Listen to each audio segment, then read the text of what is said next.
I call to order the City of Victoria Council Workshop for December 9th at 5:30. We have two action items tonight. The first one is Sheriff Kamerud on policing services, and the second one will be the 2020 legislative priorities.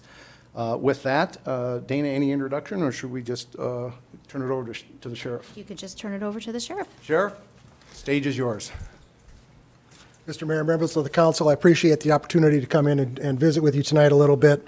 I want to talk about the history of contract policing as we're wrapping up the first year as my term in office here, and it occurred to me that there's some history with contract policing that is known by most of us in the sheriff's office, but as we turn over elected officials in the city government and we turn over some city managers and there's some movement of employees, some of that institutional knowledge gets lost. And so I just want to go through some of the history here, and I think that some of the questions that I have received, not from this council but from other councils, I assume this council is similarly situated in terms of the types of questions they have. I think many of those questions will be answered when you understand how we got to where we are today related to the contract. So the contracting model in Carver County started in about 1966. Sheriff Les Melkert had this vision of a coordinated county police force. Now, of course, the city of Chaska had a police department already. I think that dates back to 40s, 50s for sure. But none of the other cities had municipal police departments at that time. And so the sheriff was providing the service. So he pitched this idea, and at that point, Chanhassen, Norwood, Cologne, Carver, and Watertown got into a police contracting with the sheriff at the time. What we had done was the mayors served as what were called law enforcement commissioners, and it was a committee that talked about what policing in the county might look like. And fast forward to today, we still do that. We call it the Sheriff's Contracting Committee. And now, because all cities have city managers, or most of the cities have city managers, it's the city manager who serves on the contracting committee. But in 1966, you didn't have that. You had a clerk, right? And then the city council were the wastewater engineers and the highway engineers, and city council just had to figure all those things out. So, but they talked about those topics, and same concepts back then apply today with the revenue sharing. As citations are written in your community, you get portions of the revenue off of the tickets. You're not going to ever pay for a cop off of fine revenue, but it does offset some of the costs associated with the policing. So that went along fairly well until 1976, 1977, something along those lines. Sheriff Shallow at the time commissioned an independent consultant to study the cost of the policing and the staffing. You know, how much does it cost? How do we determine how much to bill? How many staff do we need? Things of that nature. One of the notable comments from that was that Carver County commissioners are providing law enforcement at the most cost-effective way possible by providing the county-wide system.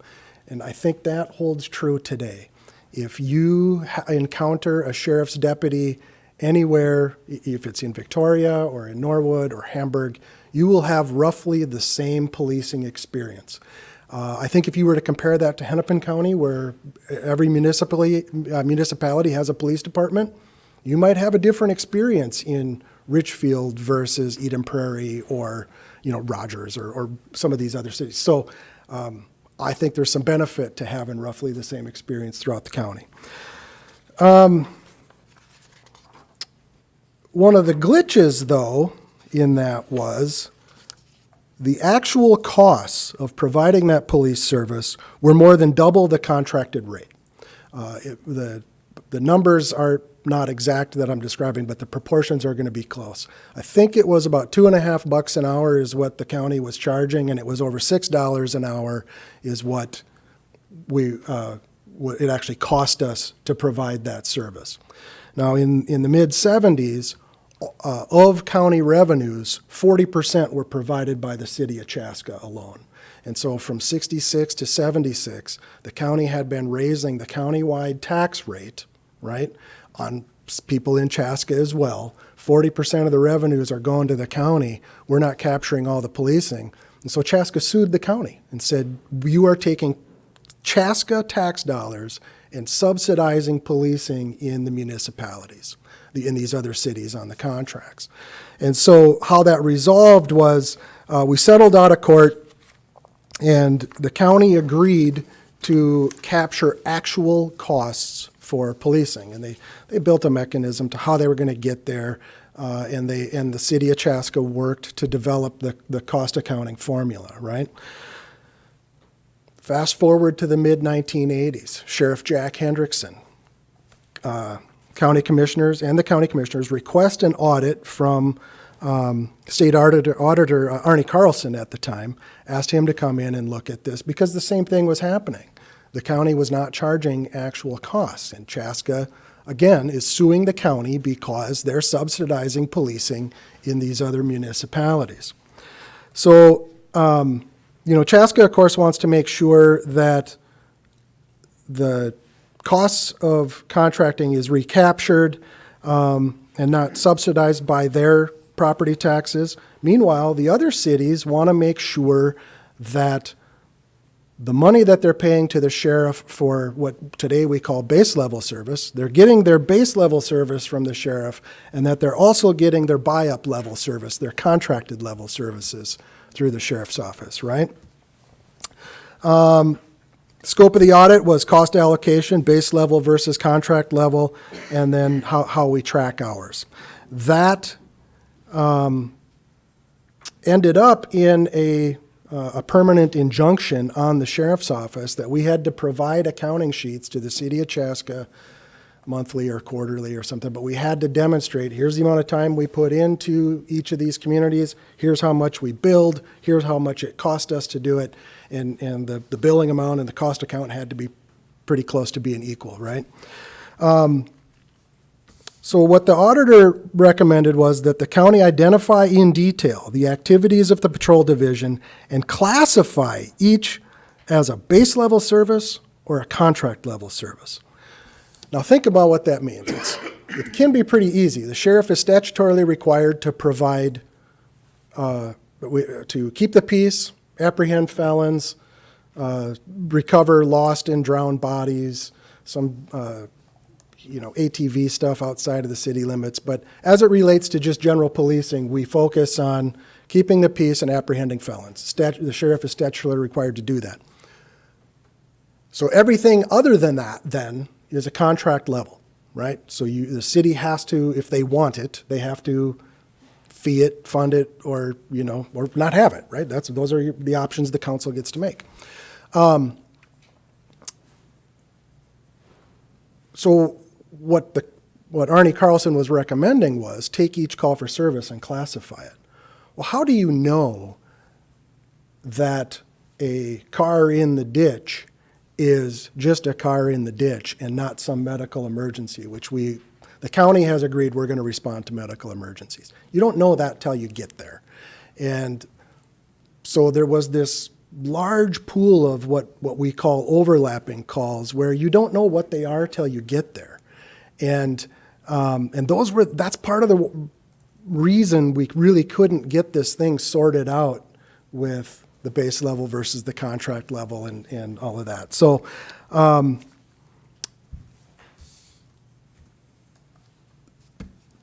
two main points from that audit were, to one, the county has to make a management decision, right? There is no statutory guidance on what is a car in the ditch or pick your other misdemeanor level call. There's no statutory guidance. So you got to make a management decision. And then, of course, any equitable contracting system must base charges on actual costs to prevent one city from subsidizing the activities in another city. So we had this stipulation and agreement with the city of Chaska, permanent. We agreed to accept this permanent injunction, and then this accounting mechanism and sharing the reports with them and whatnot. Okay, so fast forward to 2002. Sheriff Bud Olson, at the time, realized how laborious this accounting was, and also how it's so tough. We had a costing formula that had fractions of someone from the assessor's office, the finance department, had fractions of their wages packed into that because they touched some papers at some portion of this process, and so Bud came up with a different idea and simplified things. First thing he did is he hired a consultant who came in and literally went through, I forget how many years worth of calls of service, but they went through them one at a time, and they categorized them: base level, contract level, overlapping, but because they looked up the backstory on it, they would look at it and go, okay, this isn't overlapping, but we know from the police report that it's a contract level call, right? So an example of that might be property damage. If somebody damages your house and the damage is less than $1,000, it's a misdemeanor. If it's more than $1,000, it's a felony. Felony, sheriff has to do it. Misdemeanor, the base dollars don't cover that investigation. We would have to do that through contract, right? So he went through and he made that long laundry list. And so what we ended up with is under the base level, the county provides 911 dispatch. Now, that's not provided under the sheriff's responsibility. That's provided under a separate statute that requires the county to have a 911 system. But through that, they have agreed that they will provide all 911 dispatching throughout the county for police and fire. Jail services. Again, the sheriff has to have a mechanism for a jail. It doesn't say we have to have a jail, but we have to have a jail we can take people. Some counties share, some transport to other counties. We just have our own. That's base. But civil process is base, doing the orders of the court. Bailiff, crime scene and lab. Typically, we're going to process crime scenes that are a little bit higher level, so felonies. So we're going to do that. Evidence and property management. The county added in, the county commissioners, emergency calls, medicals, things that aren't keeping the peace or apprehending felons, but are otherwise emergencies. Personal injury crashes, motor vehicle crashes would be an example of that. Violent person crime, felony crimes, death investigations, and missing persons. That's what your base dollars that go to the county for your county portion of your tax. That's what you get from the sheriff's office on those dollars. When you get to the contract level, now you're talking about public nuisance, loud party complaints, animal complaints, preventive patrols, local ordinance enforcements, found lost abandoned property or vehicles, traffic complaints, right? Speeders, that is not keeping the peace, that's not felony. That's a contract level thing. And in communities, in all of our municipalities, traffic is a concern to a lot of people. Parking complaints, special details, community event coordination, things along those lines.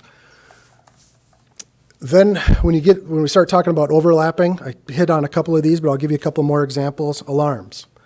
I know anecdotally the overwhelming majority of burglar alarms that we get dispatched to are false. They're not crimes in progress. It's weather related or operator error. So it's kind of an overlapping thing, because if we get there, well, if a burglary is a felony, well, the sheriff has to take that. If we get there and it's an operator error, well, right? Criminal investigations, we're talking about misdemeanor stuff, snowmobile patrol, weights and scales, weight enforcement on roads. We're talking about damage to property, motorist assist, suspicious activities, and things of that nature. So based on that information, what the sheriff did then was he took that and then created what we have today, which is the FTE model, wherein we do the math on the number of calls that are in your city. We know roughly from that study how many of those calls are contract level, how many are base, and we know how long a call takes on an average. We know how many calls on average generate a police report. We know on an average how long it takes to write a police report. And so we do all that math and we come up with the amount of obligated time. That's the amount of time that a cop has to spend doing specific dispatch assigned tasks for your city, right? And we also know that that employee has to fill out a timesheet, they have to go to training, they have to read their email, return phone calls, all of that. We know about what the admin time is. And then we have what we call unobligated time. That's the time showing the colors, patrolling the neighborhoods, hopefully looking for or preventing criminal conduct, right? And, preventive patrols, and that's all in that unobligated time. When you lump those three together, it breaks out to be about 20 minutes of obligated, 20 minutes of unobligated, and 20 minutes of admin. That's an hour of time. We know that an average cop works 1,800 hours a year. You just plug it all in, do the math, you need 4 cops, right? That's how we get there. And I know that was kind of a long process, but that really is what it is. It's just, we just do the math on it. And that's how we get to recommending the number of cops that a city needs. And so from that, then, we enter into contract with those cities. And then as the numbers change, when we do the math every year, we make a recommendation to the city. And that's how we arrive at that. And the cost accounting formula, the method of how we recommend, and all the other terms related to liability and cost calculations, all that stuff in those contracts is agreed to by all other cities in the county, including the city of Chaska, who we can't do anything to this police contract, at least to the cost accounting piece, without their approval. I have no appetite to get sued again over the exact same thing. And so anything that we're going to do, I got to make sure that Chaska agrees, captures our actual costs. And that's the system that we've been working with since 2004. And we think it works pretty well. When I was the commander overseeing contracts, it was not uncommon to get calls from other counties outside of the nation who heard about our model through the National Sheriff's Association and reached out and asking us, how do you do it? How do you get to the costs? All these other things.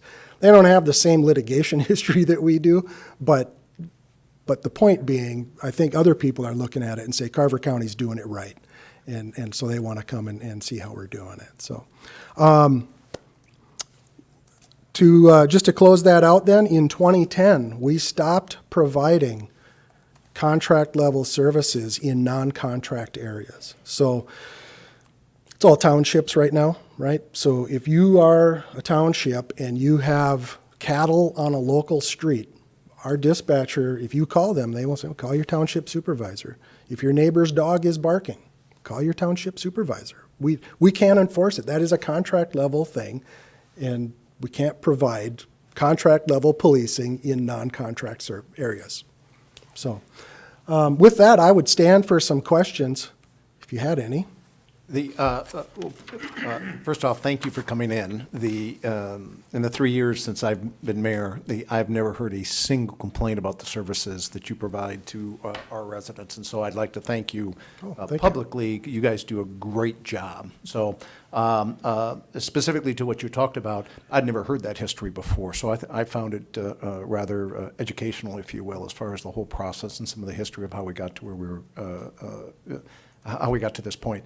I don't think anybody, and in a minute here I'll ask the council for their comments, but I don't think anybody complains about the level of service we have in our city. The only questions as part of some of the discussions that I think we each had with the city manager is transparency into where the costs coming from are, right? Mm-hmm. Not that there was thoughts that we weren't paying our fair share, but we just wanted to make sure that we're doing the right thing for the city and making sure that we had transparency into the costs when we looked at some of the history and the cost increases.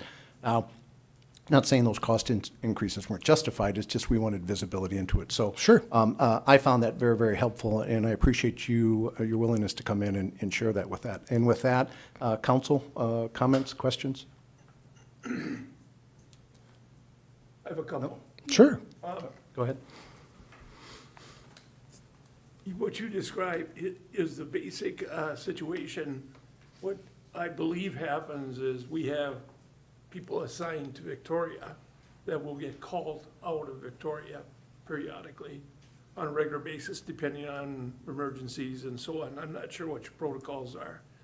And on the same token, I think there are services that the city gets periodically from people not specifically assigned to Victoria, and they come in here for certain things and then come and go.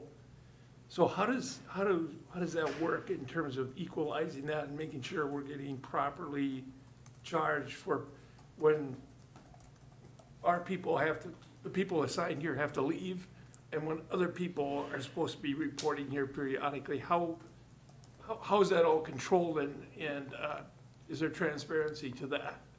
Sure. So there's two parts to that. One is what I would categorize as a mutual aid sort of call.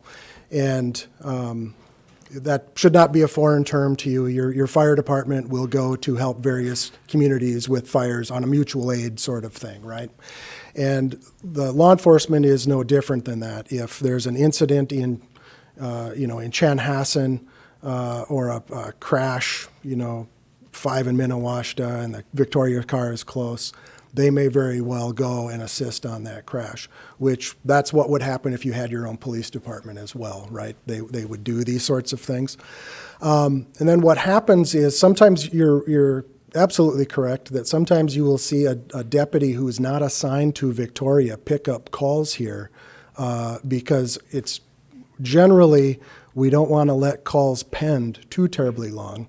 And so if we have the Victoria car is tied up on a call for service, the general patrol deputy will pick up the next call that comes in.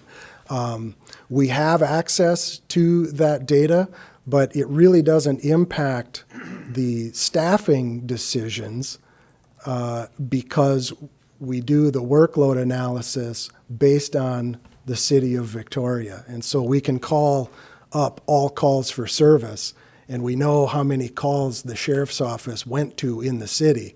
And so for that calculation, I don't need to sort out whether it was a general patrol deputy or a contracted deputy who went to it, because that's how we get to the number of contracts you have, or the number of contracted employees that you have. That's the formula.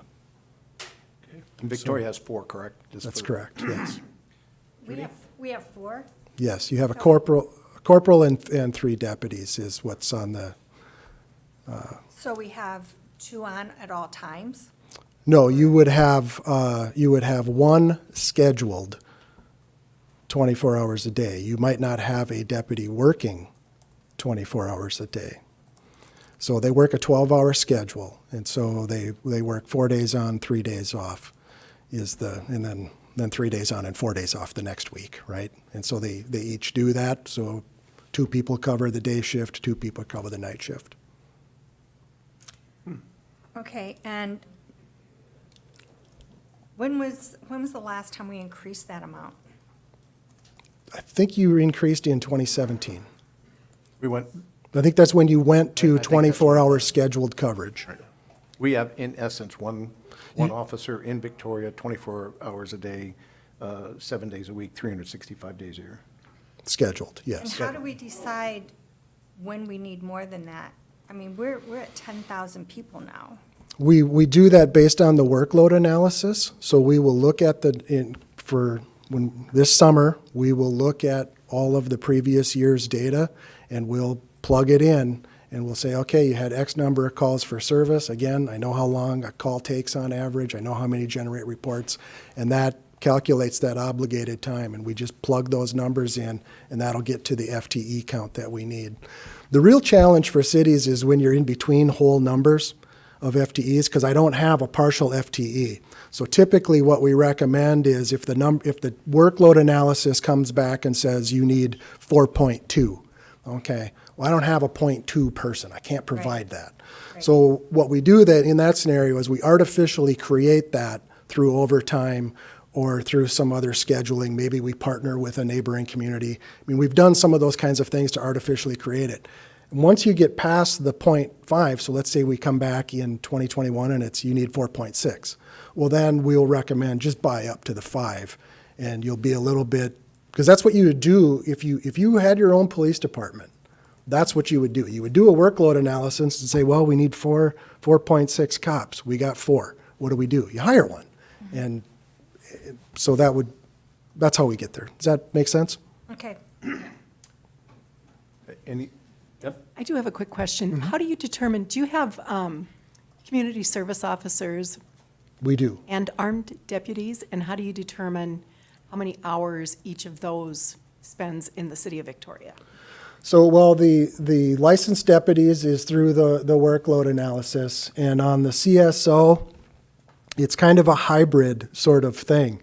We can do the full-on workload analysis, but we don't have any communities who, well, that's not true. We have one community that has a full-time CSO.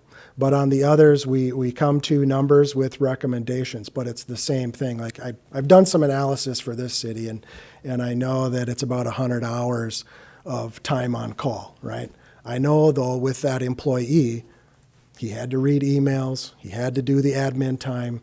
I know some of his calls required reports. I haven't figured out which one of those are yet.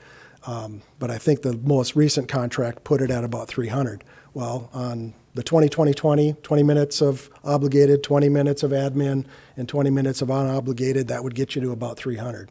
Now, we're looking, though, to find out how many of the CSO calls generate reports, because that's a different scenario than what we see with the deputies. And typically, those CSO hours would be less expensive than the licensed deputies. That's absolutely correct, Okay. yes. And then, so based on what you told Councilmember Black, the activity is what drives the FTEs, not the population. Correct. That's So- correct. So we could have a really large community with low crime rates, and that would drive the policing That- versus, That's under the model that we use. That's absolutely correct. okay, got it, thank you. Mr. Gregory. All very informative. Much of what you just said, I wasn't aware of. So just kind of back up a little bit. So you operate independently of the county government, is that correct? Somewhat? Sort of. Sort of. The county board sets my budget and my Okay. salary. Okay, so, and base services are paid through county taxes? That's correct. Okay, so, and base services are billed to cities based on population, is that correct? I think it's, base services are not billed to cities. It is a service that the county is statutorily required to provide. Okay, gotcha. And so it comes off your property tax rolls. Okay, so I'm curious, at the end of the year, do you have like a balance sheet? Do you have a profit and loss? Well, I wouldn't categorize it as a profit and loss statement because we are the government and we provide a service. No, I get that. But yes, we do do an analysis for every community. So let's say, for example, we have hours that are unfilled outside of those that we've agreed that can be unfilled in a contract. We do an analysis and we refund that money back to the cities. So let's say, for example, I had I use your CSO because that's really the cleanest one to do because you buy that by the hour. You don't buy that by the FTE. If I had a mad shortage of CSOs and I simply could not fulfill the hourly part, because we track how many hours they're in your town, and let's say it came up, we were 50 hours short at the end of the year, the county reimburses you that 50 hours. Because you paid for it in November, we reimburse it in January, February, something like that. Do we get reports on CSO hours? I don't know if I've ever seen one, but. You know, you get reports on calls for service. The report does not necessarily break out that which were provided by CSOs. Your city manager and I have had some conversation about that, and I'm trying to get the records management system to break that data out.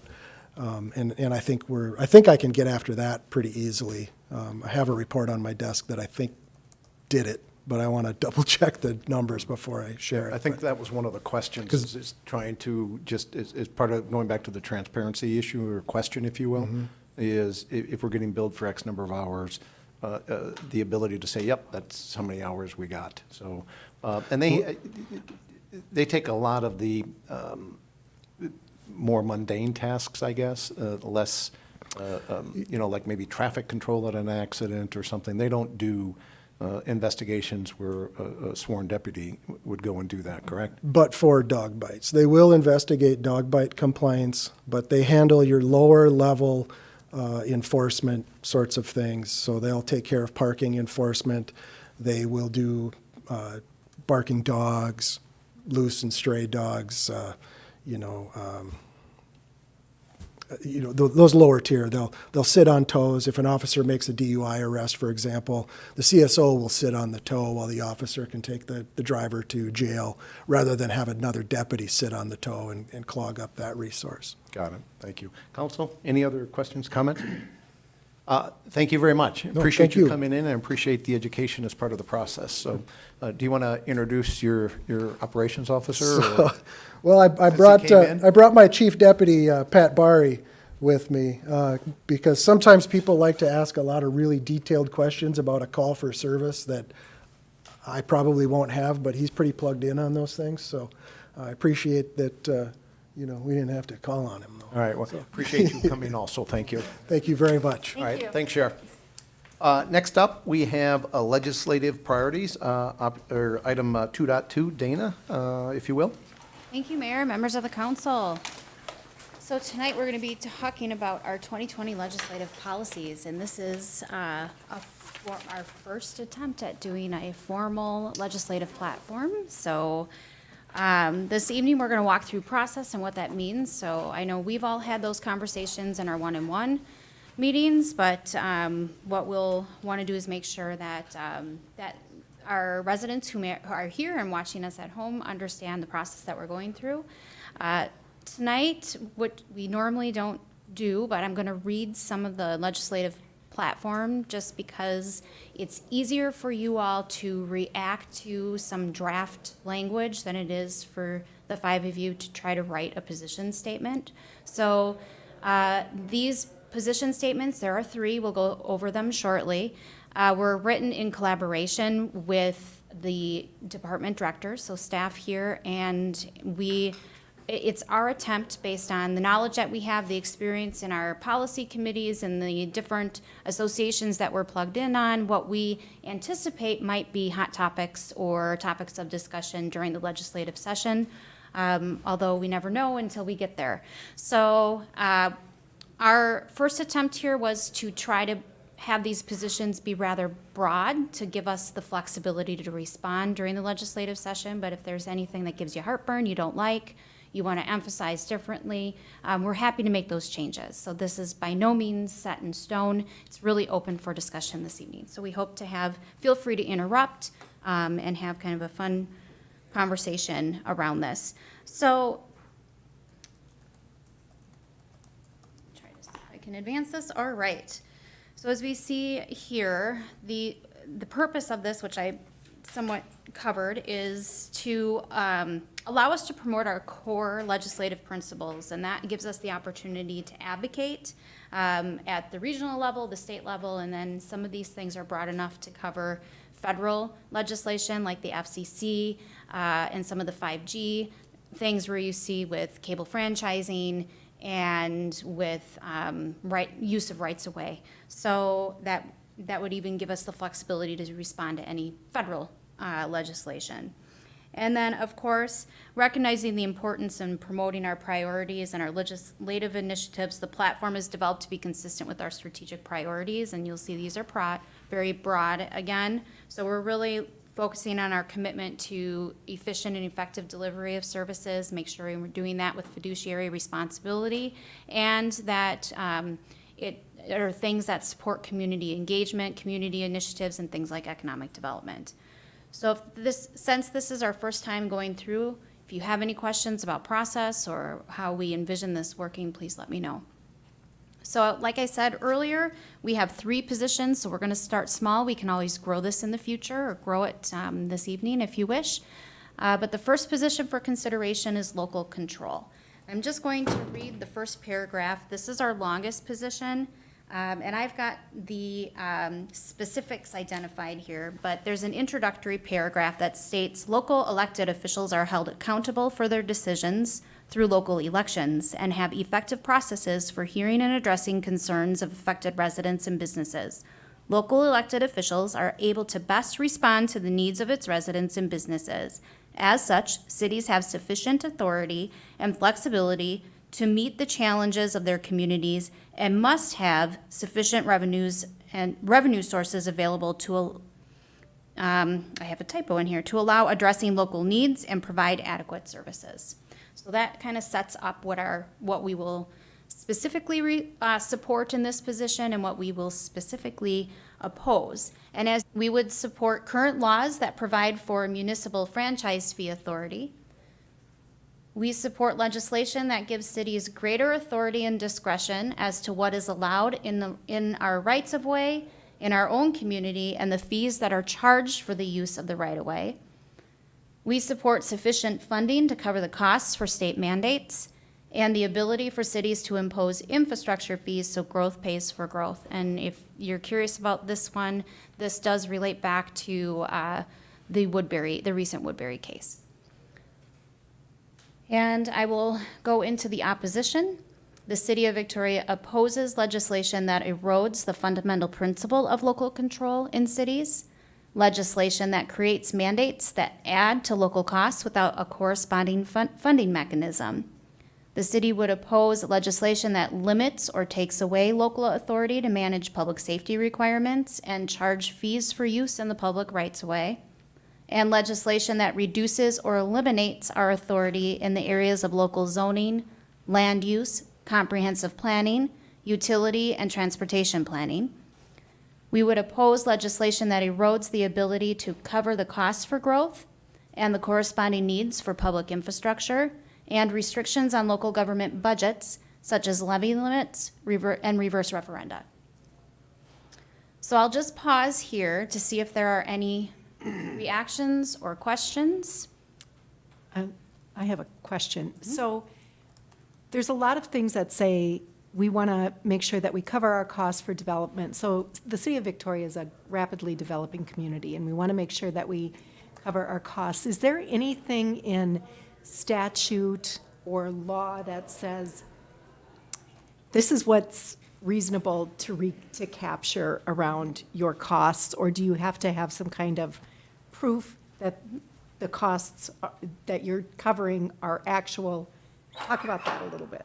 Sure. Thank you, Council Member McMillan, Mayor, members of the council. So without having any of the statutes directly in front of me, I'll give you kind of a broad response, but I can always follow up with additional information as needed. Let's use that Woodbury case, for example. The reason why Woodbury lost the case, the primary reason, is because there wasn't the explicit authority in the statute. And there are other areas that are explicit in the statute where cities have the authority to recoup and go and create and have fees to recover those costs. And so it wasn't that they were doing something that was inconsistent with how we've collected fees for other fee-related activities to support growth. It's just that it wasn't explicit. Those infrastructure costs weren't explicit in the statute. And so one of the things that the LMC and our other lobbying associations that we participate in are going to be focusing on are how do we get that language into the statute so we can utilize that as a tool like other statutory authorities that we have. So there are, and that's one of the things with the statute. Sometimes it's very explicit and sometimes there's just a lot of gray area, so it's open to interpretation. So you'll see in some cases, one city attorney will say, yep, you can do that, you have the authority. And in other cases, another city attorney might advise a city differently. And so you get those gray areas. So anytime we can be explicit, that certainly helps us. And those are some of the things that we look for. Clear, transparent, and you'll see that in the effective. We've got language around that in the effective delivery of government services. Our third position that we'll review tonight talks about the importance of having clear statutory language. Great, thank you for that. And then around local control, so this has been a hot topic in the last couple of years as cities start to adopt things that are not historically within their lane, shall we say. So cities, like the city of Minneapolis is a great example of setting minimum wage higher than the state minimum wage and some of those things that are not traditionally within the authority of a city to do that. And quite frankly, I think there's some historic precedent that's been set around some of that local control that we should abide by as well. And once cities start to create patchworks of different kinds of legislation from city to city, I'm just not interested in making Victoria an outlier, either from an economic perspective or from a business perspective, because we've adopted some statutes above and beyond kind of where our authority has traditionally lied. So just wanted to kind of throw that out there for thought. You know, if this council wants to entertain something like a Victoria-only minimum wage, I think that's clearly outside of the authority that we've been given. So it's my thought. Yeah, I agree with you 100%. Whether it's setting a different age for tobacco products or those kind of issues, they're not city-related issues. One of the things that I have concerns is kind of the other side of that is organizations outside of the city trying to impose and basically transfer authority away from the city to the other outside organizations, whether it's zoning or some of the other things that's going on. We're going to talk more about that in the future, but those are the things that concern me when we talk about this local control, is I don't want things that we, as the City Council of Victoria, should decide for our city with our residents. I don't want to transfer that authority to some independent bureaucracy or third party. And so I want to make sure that if we go forward up to the legislature, that we're emphasizing that so that we retain that local control over like zoning and some of these other things, because we get requirements imposed upon us by like the Metropolitan Council or these other programs that then end up, unless you dig into the details, you don't realize that we're actually transferring and giving up some of our authority as a council to these other bureaucratic agencies. I just don't want to do that. So related to the local control question, but it's coming from the other side of the coin. Council, additional comments? Okay, Dana, what do you need from us on this? So just if there's anything you want to wordsmith, you want anything to come off of here, that would, otherwise, and I should have said in the beginning, our plan would be any changes you give us during discussion tonight, we'll make those changes. You're not actually adopting the policy statements tonight. We'll bring that back on the 16th, or if we need to have some additional conversations, we can do that in early January as well. Dana, a question on, so we do have some associations that we work with, the League of Minnesota Cities, Metro Cities. Metro cities, yep. Metro cities. Do these policies come from them down to the cities that can be adopted in any fashion? Or talk a little bit about what that process is for Sure. our partners in this. So I'd be happy to do that. So we, there are two primary lobbying agencies that we work with. So the League of Minnesota Cities, the Metro Cities, and they have policy committees that meet prior to the legislative session. So to prepare for the 2020 session, they each have their own policy committees, which are comprised of appointed officials and elected officials, so city staff and elected officials. And that process happens in the summer, so it's a 3-month heavy lift. I think there are probably 36 plus hours spent going through all the different policies, and the league policy is many dozens of pages thick, so there's lots, I don't even want to, maybe 100 positions, but there's quite a few positions that cover lots of different areas. And so what happens is they break things down, so like data practices and HR, they'll have a transportation committee, they'll have a fiscal committee, they'll have a metropolitan council committee, so they're all different topics, and then within each category or topic, there are position statements that each of those policy committees reviews. And so as an organization, as our lobbying organization, those committees make statements, and as cities, you can respond during that policy committee to change, advocate changing the language, or to try to have clarity or strike something out that's no longer necessary. So it's really an active involvement, and those conversations are quite in depth. And as you can imagine, cities have different needs, different views on things.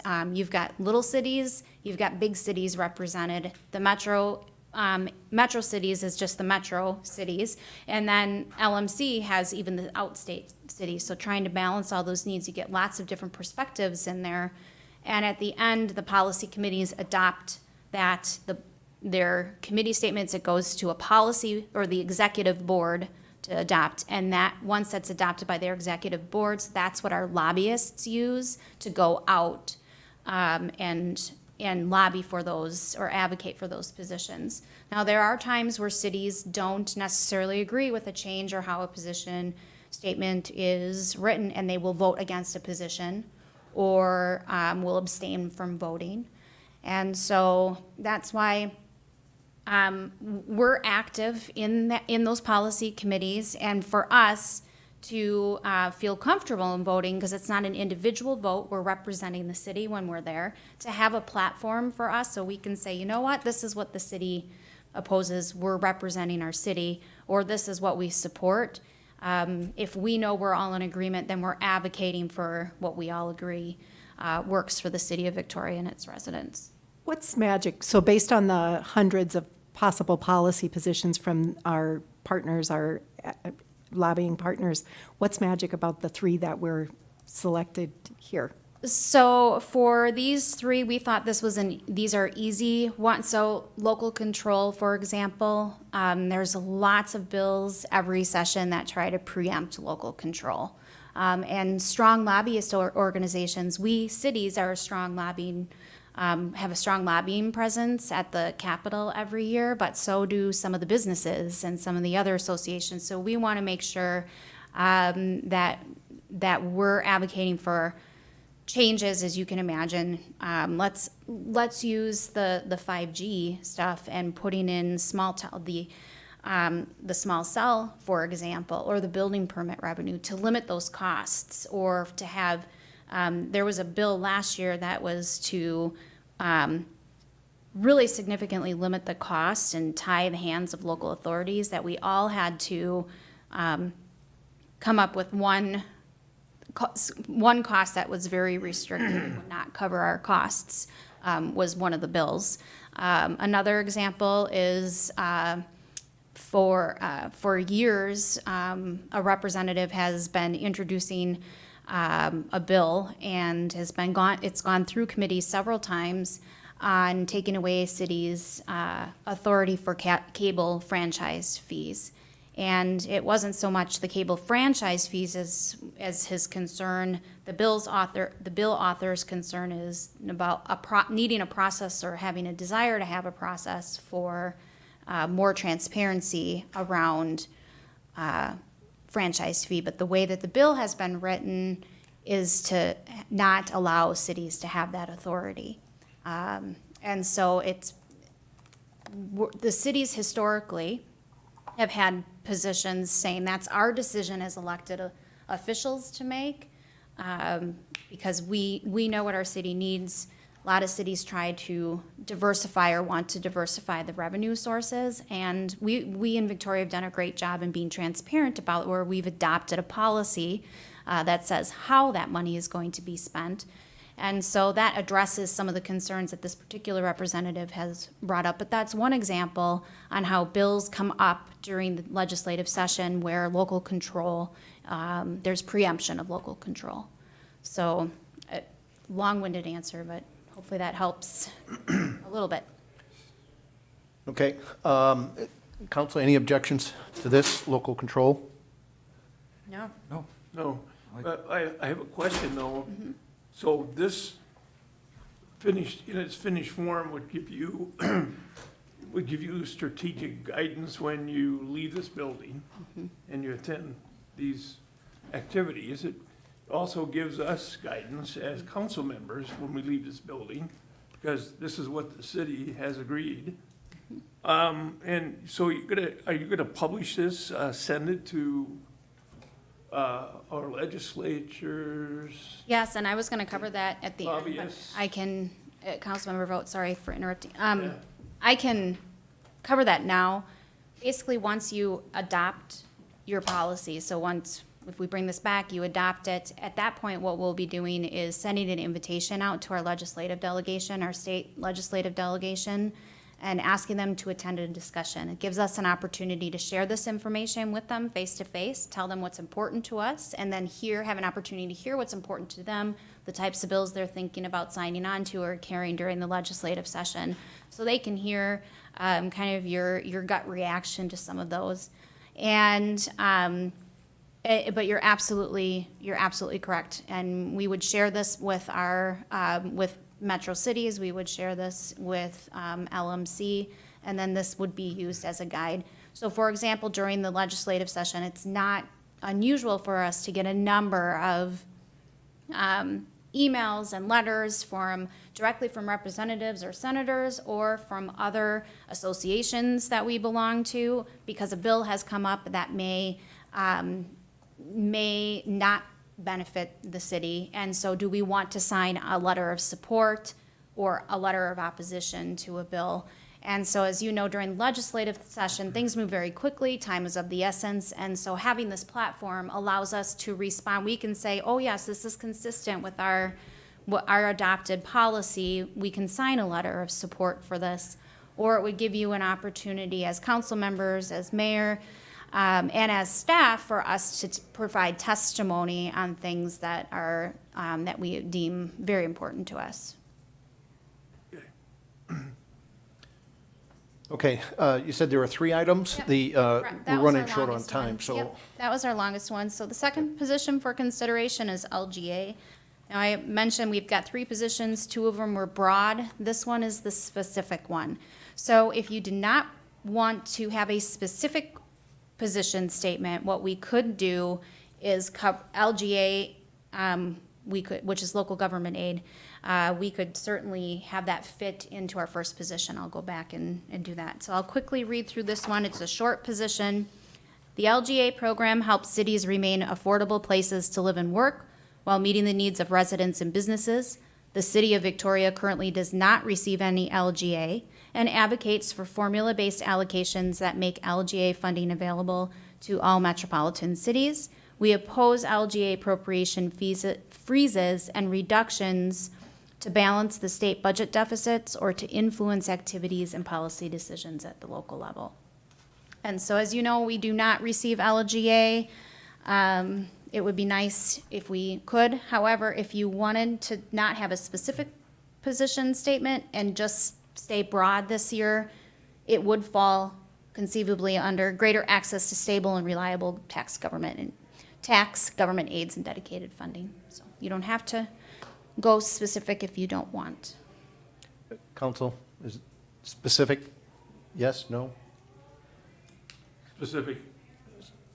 Yeah. yes? The local government aid, what is the formula that they use? Why do we not get it? So it's a fairly complex formula that was just redone, and there's actually a study or a paper out on it. And if council's interested, I can certainly try to find that and send that out, or some summaries on that. But I think that was this last legislative session. They just did another change, and a number of cities came on, and several cities fell off, and Victoria still is receiving 0. How many years has it been since we received it? I'd have to go look. It's been a number of years. Mr. Gregory, any? Yeah, specific is fine. Yes. All right, specific. Okay, thank you. And our final position is effective delivery of local government services, again, a short position. The City of Victoria advocates that statutes do not limit the ability of local governments to effectively provide services. We support legislation that provides tools and resources for cities to effectively and efficiently deliver services in the community. The city supports clear and timely notification regarding new legislation or to modifications to existing legislation to allow sufficient time to plan and fund implementation. The city opposes any unfunded mandates or changes that would reduce its ability to balance available resources and effective provision of services. Any questions on that one? Council? No, straightforward. It's good. No, all good. All right. Yep, consensus. All right, and we already covered this, but our plan will be to bring this back to you. I didn't hear any specific changes, so bring it back to you as presented this evening at our next council meeting, so we'll put that on consent. And then we will send out a formal invitation to our state legislators. The session starts February 10th, and so we want to try to catch them before the session starts, as we know the early the first couple of weeks of the legislative sessions are very busy for our legislators, so if we can catch them on the front end, that would be great. So that's what we will try to do. Okay, great. Thank you. All right, is that it, Dana? That's it. All right, council, can I get a motion to adjourn the workshop, please? I make a motion to adjourn this workshop. Thank you. Second, please. Second? Discussion? Hearing none. All in favor signify by saying aye. Aye. All opposed? All right, we are adjourned. We'll reconvene the council meeting, or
good evening, everyone. I call to order the Victoria City Council meeting for December 9th, 2019, 6:30. First order of business is the Pledge of Allegiance.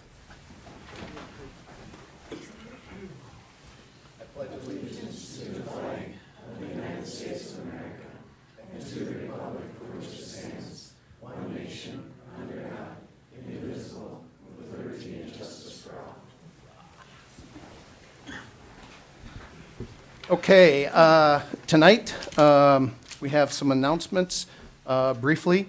Fall workshops, special meetings, and upcoming events. December 11th from 6 to 8, we have an open house for the small area plan visioning, Victoria Works, in the council chambers.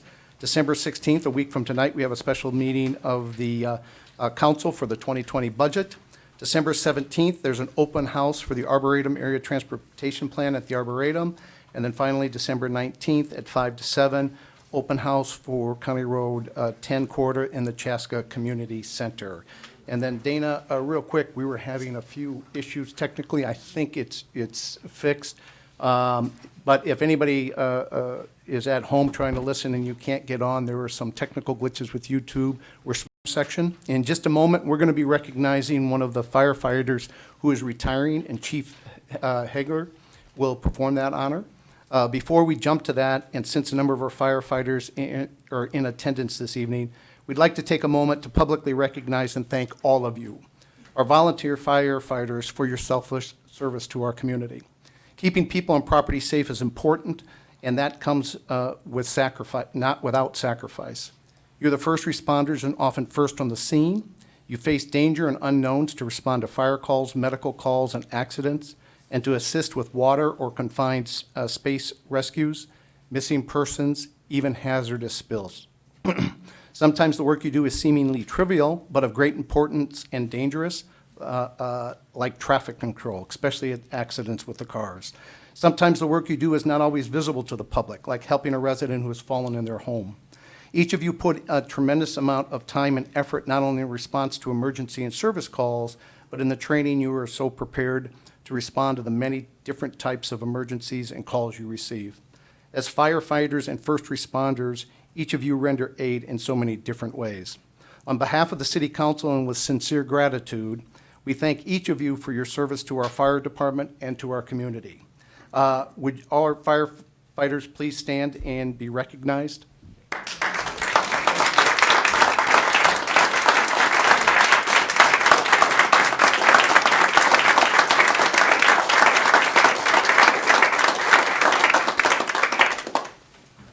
And one last favor, would our chief, assistant chiefs, and all of our firefighters please come up in front of the dais so we can get a picture of you all together?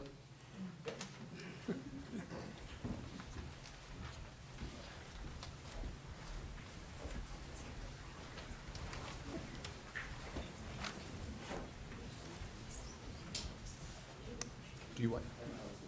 Yeah. Dana, did you want the council up here? Council up there too. Council You're up gonna here. have to like each other.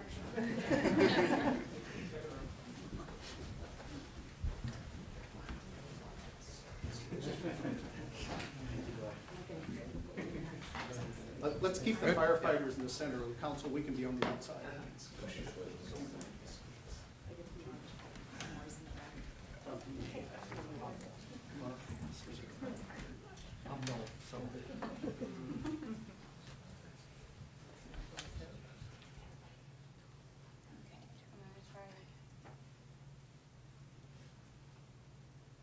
And I'm gonna take one more. Okay, on three. 1, 2, trace. Great, thank you.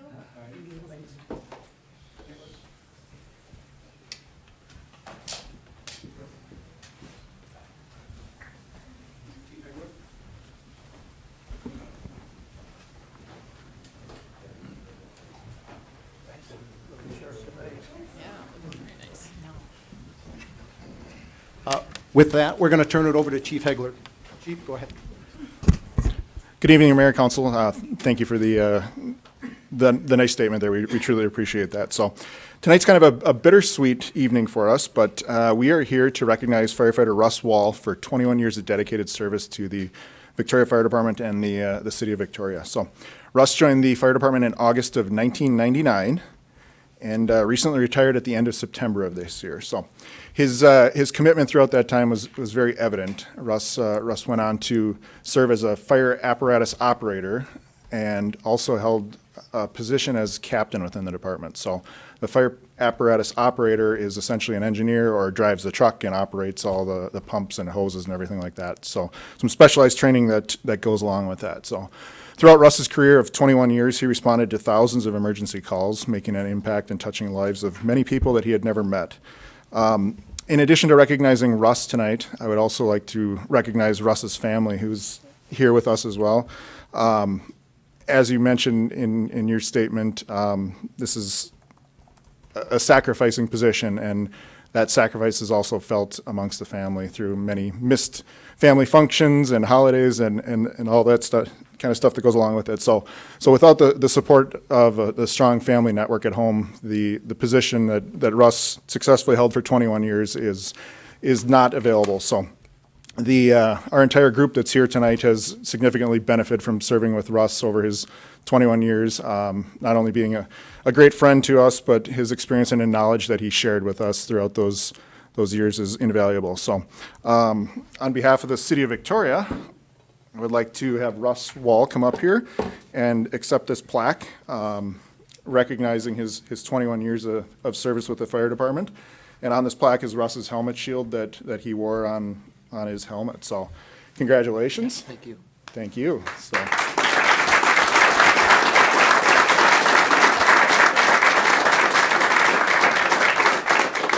And then the final thing I would like Russ's wife, Jean, to come up to the podium, and she will pin Russ's retired firefighter badge on his jacket. So there you go.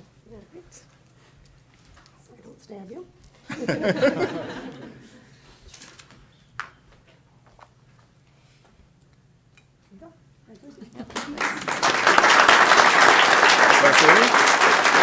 you like to say anything?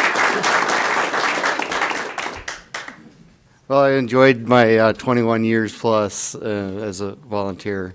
When I originally came in '96 and built here, I joined 2 years after that because somebody was looking for some volunteers for the fire department. At that time, I didn't have no clue that you were getting paid or there was no retirement. I just did it just because I wanted to support the community. So with that aspect, I enjoyed all these 20 years. The city has grown from 2,500 to whatever it's at now. So it's grown quite a bit. So my whole career it's seen the city grow as I lived here. So and served the city and the country. I was in the military too. So I was working for 3 federal governments or military and so on. So but this ends my career for a government position. So, but I appreciate you guys taking the time to see people like us retire, and like I said, we enjoy the community. Thanks. Again, on behalf of the city and the residents who have nothing but high regard for not only all of our first responders, the sheriff who was here earlier, and all of our fire department. And so thank you Great. For all that you've done. Yeah, thank you.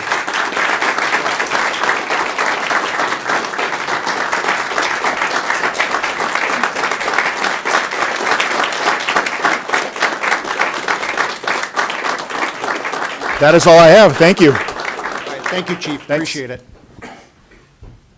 Boy, that's always feel-good moments. That kind of sacrifice and the service these guys do. So we're still in the open forum. I've got 2 slips here. First is Ann Menden Schmig.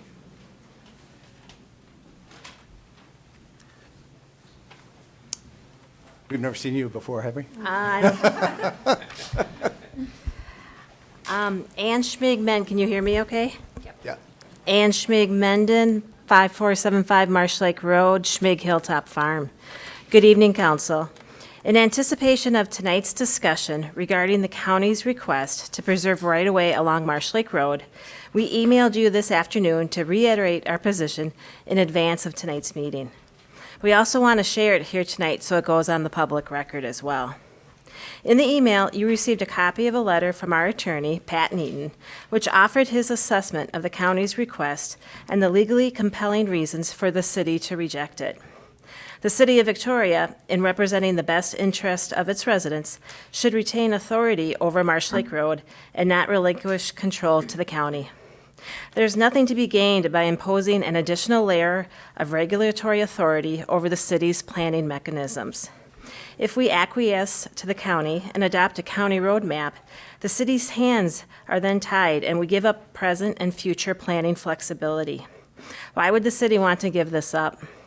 To do so would impact the city and all of the landowners along Marsh Lake Road who would be stripped of their property rights.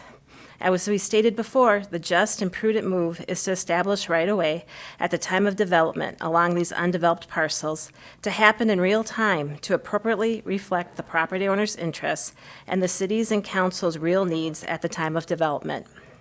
The city has the tools to do this by utilizing the platting process to preserve right-of-way as development occurs. The Schmig Hilltop Farm and the City of Victoria have cultivated a sound working relationship over the years. This is something that we value. Moving forward on the right-of-way topic, the city needs to retain authority and the inherent flexibility of the planning process to plant the best seeds for future growth. Just like farmers need to be flexible with the changing weather, the city needs built-in flexibility to best weather the changing landscape in the coming years. Thank you. Thank you, Ann. Next up, Josh Mulvihill.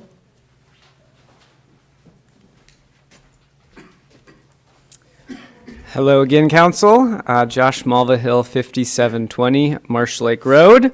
As you know, the county has requested that Marsh Lake Road be mapped, and I'm also here in regard to that subject matter. Jen and I both strongly oppose this action and ask that the City Council deny this request. While road mapping is legal in Minnesota, it's not a widely used practice and has actually been declared unconstitutional in other states. For example, in 2016, the North Carolina Supreme Court ruled that a law that allowed the Department of Transportation to reserve land for future roads without actually buying it amounted to an unconstitutional taking of private property. One lawyer stated that road mapping gives the power to impose absolute permanent development moratoria on land without designated transportation corridors, thereby suppressing the land value and reducing the amount that is paid for it in the future when it is acquired. Road mapping restricts land use, sometimes for years and often even for decades, without acquiring it from the landowners. So by mapping the corridor, it restricts what we can do with it potentially as landowners.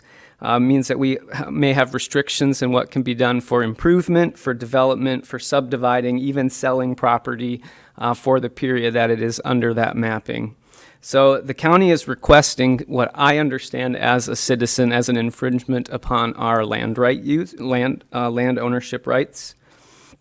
In addition, I see this as a jurisdictional violation to the city. Marsh Lake Road is a city-owned road, and it is not a county road. It's not in the City of Victoria's best interest to freely give its power and decision-making ability to the county. And I will remind this council that traffic numbers, current traffic numbers, and future traffic projections on Marsh Lake Road do not require a highway for what we saw as about 50 years. So the current traffic volume on Marsh Lake Road projected for 2040 is 2,800 to 3,500 cars. And if you guys remember, out 50 years, that's 6,300. So if the county's asking to map a highway, that our road can handle 15,000 cars as a 2,000 lane road, meaning this is extremely premature to be making a decision like that. So this request should be met with a resounding no from the City Council.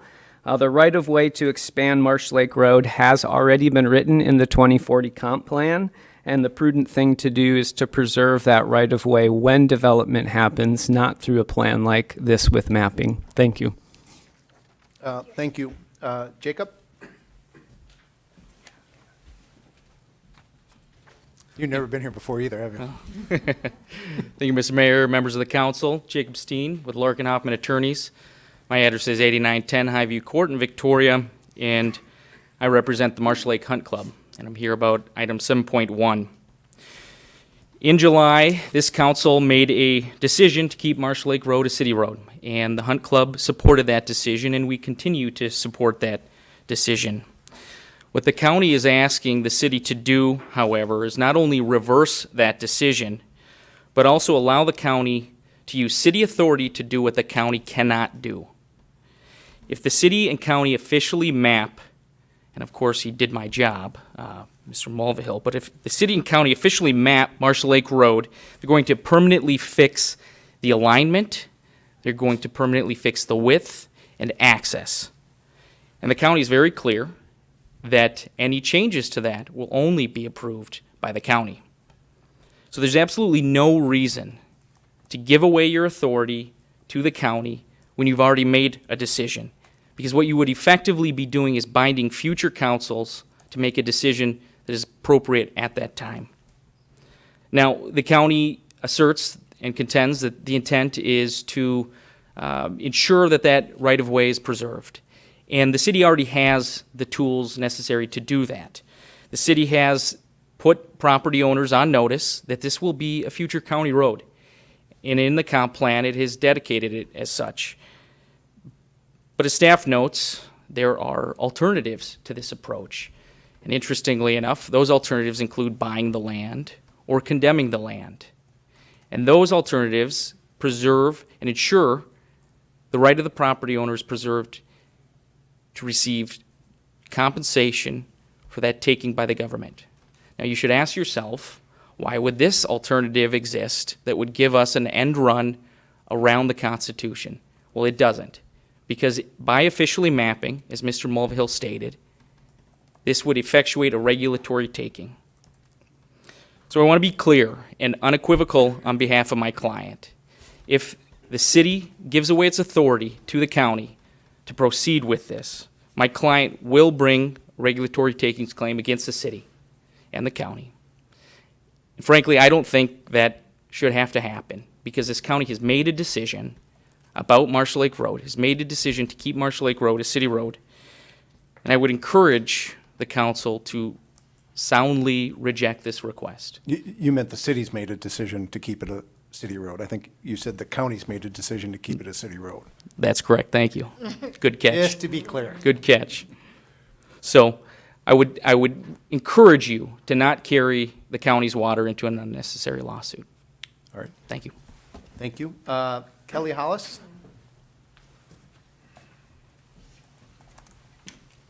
Hi, everybody. Kelly Hallis, 5760 Marsh Lake Road. And as I'm reading through the staff report, I noticed a couple items that I want to just, for the record, give my support of. For 5 years, I've been involved in the process of Marsh Lake Road, going from the 4-lane county road to the city road.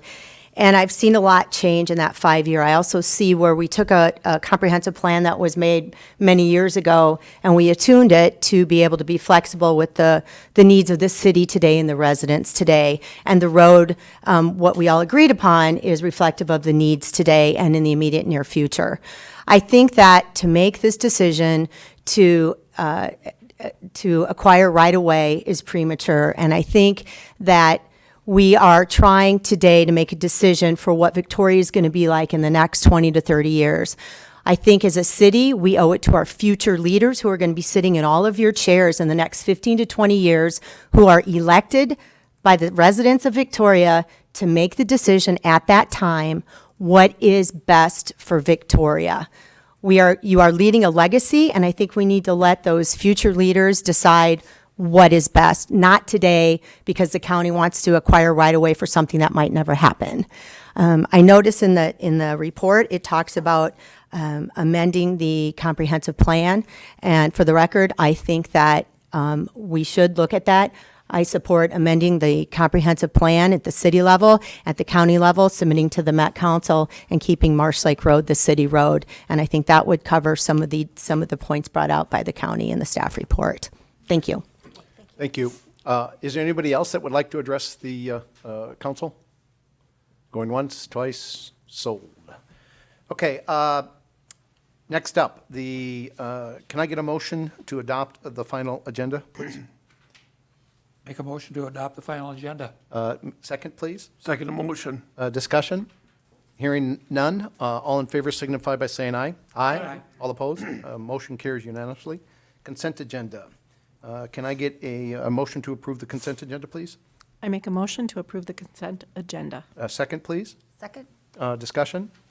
Hearing none from council. Is there anybody that would like to pull anything off the consent agenda? Public, staff?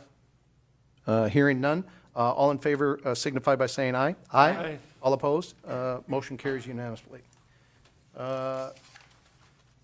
First item up on the regular agenda is item 7.1, discuss the request from Carver County to preserve right-of-way for Marsh Lake Road as a future county road. Kara, take it away, it's yours. Oh, Mayor, if I could just one comment before Kara gets wound up and gets going here.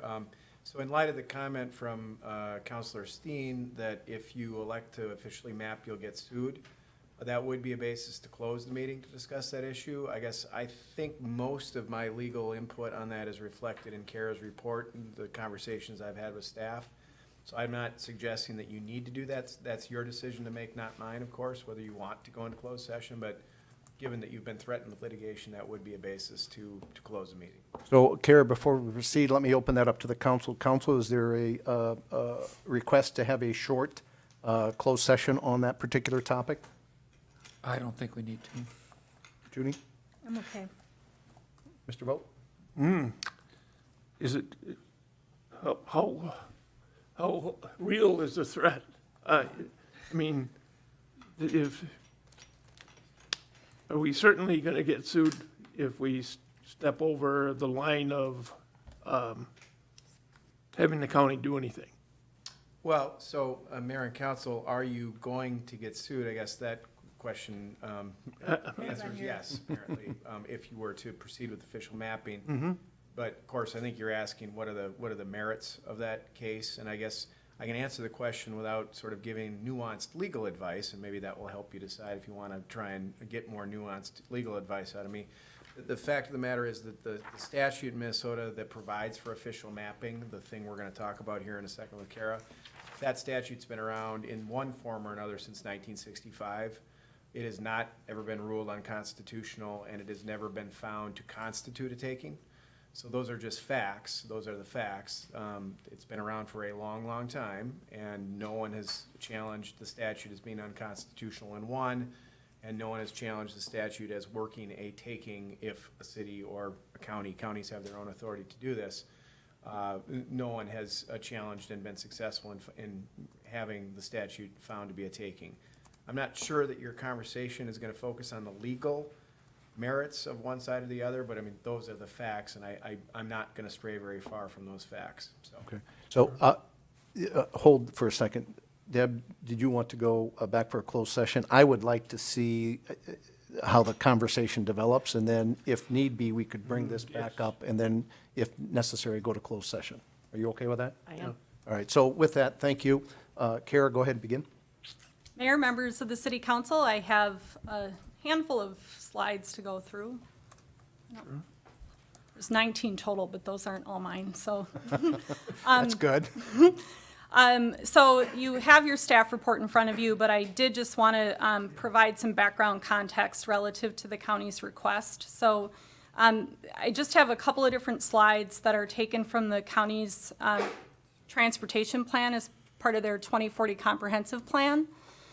So this figure here is showing the future county road network that the county envisions throughout all of Carver County. So just to orient you here quickly, the city of Victoria is located right here. This map covers the entire county. We're not going to sit and stare at this at length, but I just want to note that the county has a system-wide plan for their network. Also in the comprehensive plan, there's a number of jurisdictional transfers that are anticipated. So jurisdictional transfer is a road that's, as an example, currently a city road. If the county's anticipating that it would become a county road at a future date, that would be reflected in this map. If they currently have a road that they're anticipating giving back to the city, transferring to the city, that would be on this map. Also, if there's a corridor that's, say, a county road that the county's anticipating becoming a state highway in the future, that would be anticipated on this map. So Marsh Lake Road, just to orient you again, is shown here in green as a future county road. The ones shown in blue are current county roads that are anticipated being turned back to a city. And then the red one is one that's anticipated for a future state road. So again, just the context of the counties looking at the transportation network as a whole in their comprehensive plan. And then this last figure is figure 4.13 from their comprehensive plan. This is the future functional classification for major roads within the county. So again, the county is looking at the transportation system as a whole. Here's Victoria again. Highway 5 is this road running through here, shown as an A minor reliever through Victoria, and then an A minor expander from Victoria out through Waconia, and then an A minor connector from Waconia over to Norwood Young America. 212 is shown as a principal arterial, and Marsh Lake Road is shown here as an A minor connector. Technical information, but again, just providing that backdrop from the lens through which the county's looking at Marsh Lake Road is relative to their entire county road network. Now I just zoomed in here so we know where we're talking about. We've all seen this map before, but we're talking about this section of Marsh Lake Road. This Marsh Lake Road to the east of County Road 11 is County Road 14. So the county is envisioning County Road 14 someday extending from County Road 11 all the way through to Waconia in that, long-range 50-year view when the county's fully developed. So in the letter that was provided to you in your packet, the county continues to see a long-range need for Marsh Lake Road to be part of the county's regional transportation network. So they don't intend to initiate construction of a county road until such time as the city would request it. So they don't have any immediate plans to come in and build the county road now that the city council has made the decision that we don't want the county to proceed with building a county road at this time. But the county does continue to see a long-range need for that road as part of their network. So what they're seeking is to partner with the city to preserve the corridor as development occurs for this purpose. As noted in this bullet here, as the local zoning authority, the city has authority not available to the county to aid in the preservation of right-of-way that the council is being asked to consider. So what I wanted to do was just take a step back to talk about what right-of-way preservation means, and I thought it might be helpful to look at it relative to a different location than Marsh Lake Road. So I forgot to zoom in here yet. But what I want to talk about is Rolling Acres Road. So Rolling Acres Road is an existing county road that's been around for 50 plus years, as long as we can recall. And as you're all aware, as part of the Arboretum Area Transportation Plan, improvements are being considered to Rolling Acres Road as one of the corridors that's being looked at. So I just wanted to point out a couple of existing conditions along Rolling Acres Road. So over here on the left, you have an aerial of the corridor adjacent to Mount Olivet Church, the construction happening right up here in the Swiss Mountain development. If you take a look at County GIS, and I think I'll pop back in here so I can zoom in so you can see it a little more closely. The existing road, let's see if I can turn on an aerial, is not going to turn on. But anyway, the existing paved surface is running along through here, and there's this additional right-of-way that's currently green space adjacent to Rolling Acres Road. So when you're driving the road, that's this kind of green area, and then there's a trail out at the edge of the green area, so right at the edge of the right-of-way line, and then you have some berming before you get to the homes. So this additional right-of-way was obtained as part of a platting process in 1996 when the Swiss Mountain development was platted. So I wasn't here in 1996, but I would imagine when the plat came in, it's adjacent to a county road, so the county had an opportunity to request some additional right-of-way from the developer. The developer provided that right-of-way as part of the platting process, and then construction of new homes occurred outside of that newly identified right-of-way. Also in the same area, then, I just wanted to point out a comparison between two different properties along Rolling Acres Road. So just to orient you here again, Rolling Bluff is located up here on the north end, and then we have Swiss Mountain through here. So I'm comparing a lot on Rolling Bluff and a lot over here in Swiss Mountain. So this one on the left here was platted in 1957 as a plat called Scotts Bluff. I measured today using GIS. It's about 62 feet from the edge of the pavement to this person's edge of their home. And again, this was back in 1957. Whoops.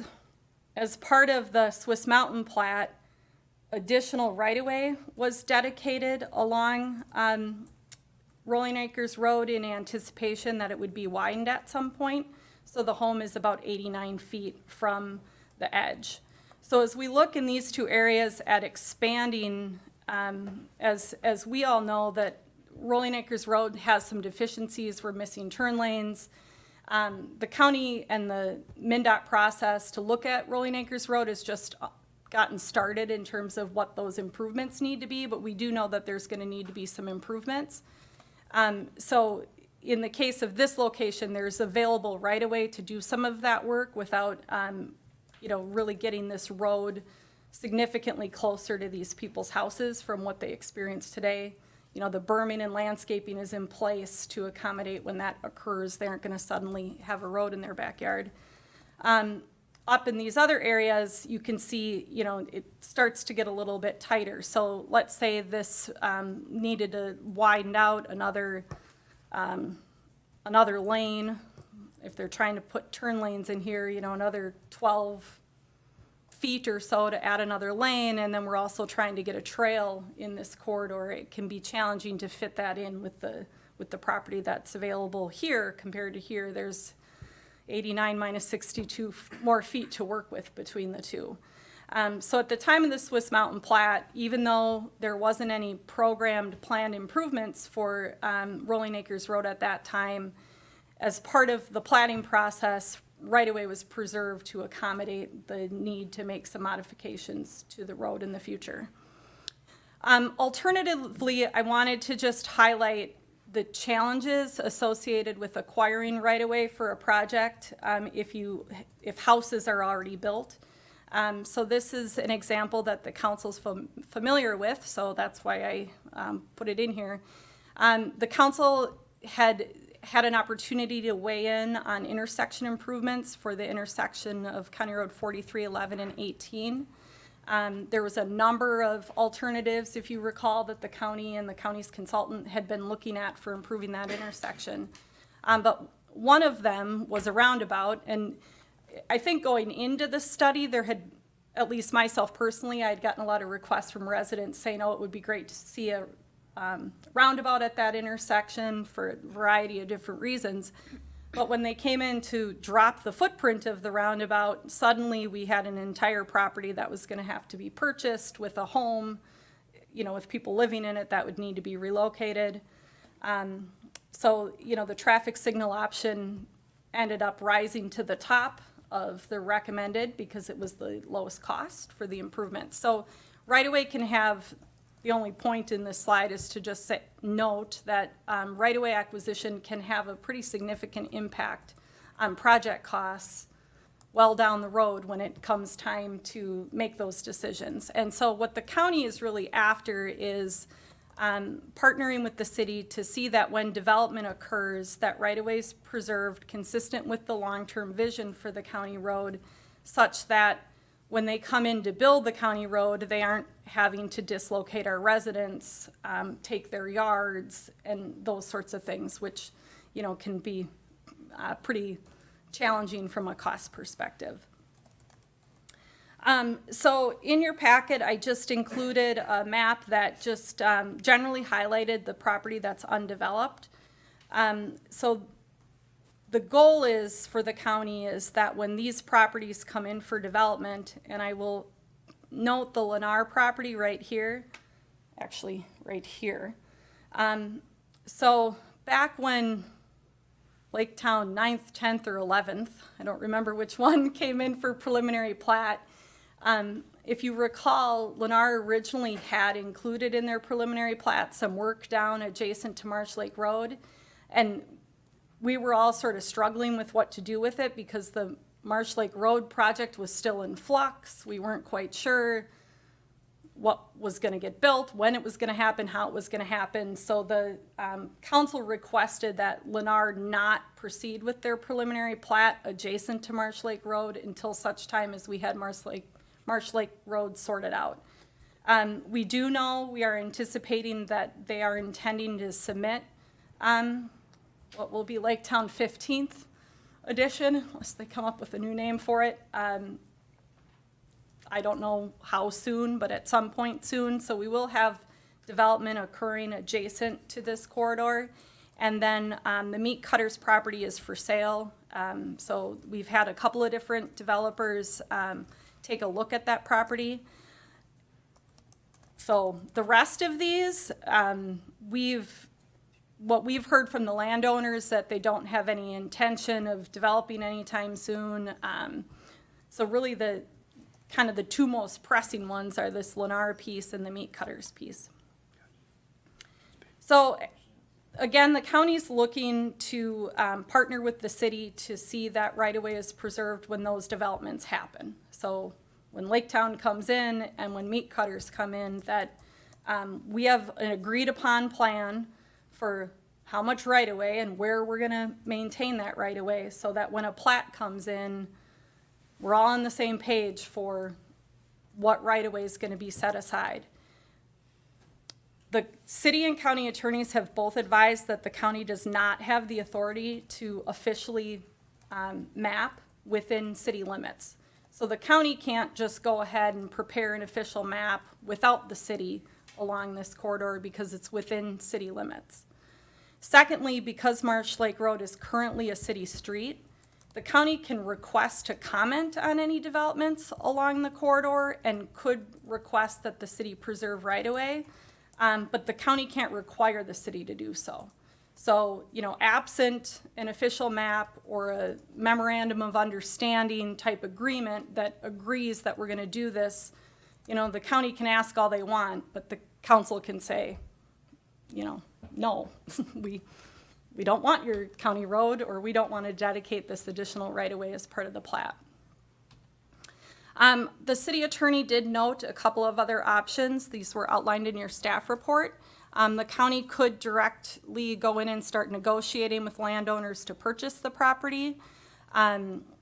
They could pursue condemnation of the right-of-way now, provided that the county could demonstrate that there's a public purpose now for a future county road, which seems like that might be a challenge. And then the third one he mentioned was potentially pursuing recording a right-of-way plat. I'm not familiar with that process. Bob can certainly speak to it if there's questions about that. On the other hand, the city has planning and zoning tools available for right-of-way preservation. So what the council would be most familiar with is platting and subdivision regulations. So typically what happens is when a developer comes in at the concept stage with a project, planning and engineering staff are sitting down with the developer and the developer's engineer and looking at where do the roads need to go, where do sewer and water lines need to go, and if it's adjacent to a city street or a county road, we'll immediately start talking about whether additional right-of-way is needed adjacent to that road system. So that's a pretty common, typical occurrence that'll happen early on in the process. So we don't have any great examples of city streets that have required extensive additional right-of-way acquisition, but I will note that when the Whispering Hills development came in, you'll see these jogs in the right-of-way line here. We did acquire some additional right-of-way in the event that turn lanes need to be added at some date in the future on 78th and Cochia. So picked up some additional right-of-way through that process. The other example, while it's a county road, it still just speaks to the way this typically occurs, is as the developments are making their way down County Road 11, so the Lennar developments, additional right-of-way has been platted as part of the development process when they come in. So they submit an application, they're next to a county road, we flag for them early in the process that the county's gonna be looking to get, you know, an extra so many feet of right-of-way, and that'll get worked into their plan right from the beginning. So then the second item noted is the official mapping process that's laid out in state statute. Bob can certainly speak to the details of that. I went into it a little bit more in greater detail in the staff report. I'm not going to repeat all of that here. Generally, what I would say is that at the end of the day, the county's looking for us to partner to see that this right-of-way is preserved. In the examples I gave, where it's typically just a little bit of additional dedication, in my experience at the city, there hasn't been any compensation given to the landowner to accommodate an additional 20 feet, an additional 30 feet. Where it starts to get tricky, though, is if you're realigning the road significantly, where you're starting to have an impact on the adjacent property. I would imagine that a developer would likely be looking for compensation in that situation. And, you know, if they were doing a PUD, then you'd be working through what the trade-offs are for that additional right-of-way versus whatever they're asking for. Or we might be in a situation where they're seeking compensation for that. The official mapping process does outline, too, needing to compensate the landowner if you are preventing them from developing according to the subdivision ordinances to accommodate that plat. The county has indicated that, of course, they would be a financial partner in providing that compensation to the landowners under any of these scenarios. So they aren't looking for the city to just on its own preserve right-of-way and fund it without any involvement. They really do view it as a partnership. Today you did get an email that I forwarded to you from Lyndon Robgent, the county engineer, reiterating that and highlighting some facts. I will note that he wasn't able to be here tonight, but Darren Milkey is here, the deputy county engineer, if you have questions for the county. Alternatively, as noted in my staff report, if when the council decided that they want to proceed with Marsh Lake Road as a city street, if it's the council's intent that it never be a county road and we don't want to plan for it to be a county road, the way that you could solidify your intent would be to amend the comprehensive plan. So you could request staff develop an amendment to the comprehensive plan where we eliminate references to Marsh Lake Road as being a future county road. We would probably set some parameters for, you know, what we mean by a future city road, but, you know, make it clear that that would be your intent. I would recommend that you would request the county do the same so that your two plans are consistent, so you aren't creating a situation where the city and the county are at odds with each other as things come along over the life of the project. But that would be the tool that the council would have to secure that perspective, if that's what the council understood the decision to be when you decided to move forward with Marsh Lake Road as a city street. The staff doesn't have a specific recommendation for the council. We're of course here to answer questions, but we're looking for discussion by the council and direction to us for how the council wants to move forward. And I will look to Mr. Attorney to see if he has anything he wants to add. Well, Mayor and Council, maybe 2 minutes on just what an official map does, what is unique about it or what's important about it, given the input you've gotten from the county and from a couple of affected landowners. So fundamentally what it does is it takes your comprehensive plan and the county's comprehensive plan, both of which show a future county road in a general location, the current location of Marsh Lake Road, and makes that a little bit more granular. Right? It actually would show the contours of the future county road, right-of-way in a map form. That map gets recorded. It gets made into a public record. It puts everyone, in other words, along that road on notice that in the future the government intends to have a, in this case, wider road with certain contours, and that the government intends at some point in the future to acquire the right-of-way for that road in some way. That's fundamentally what it does.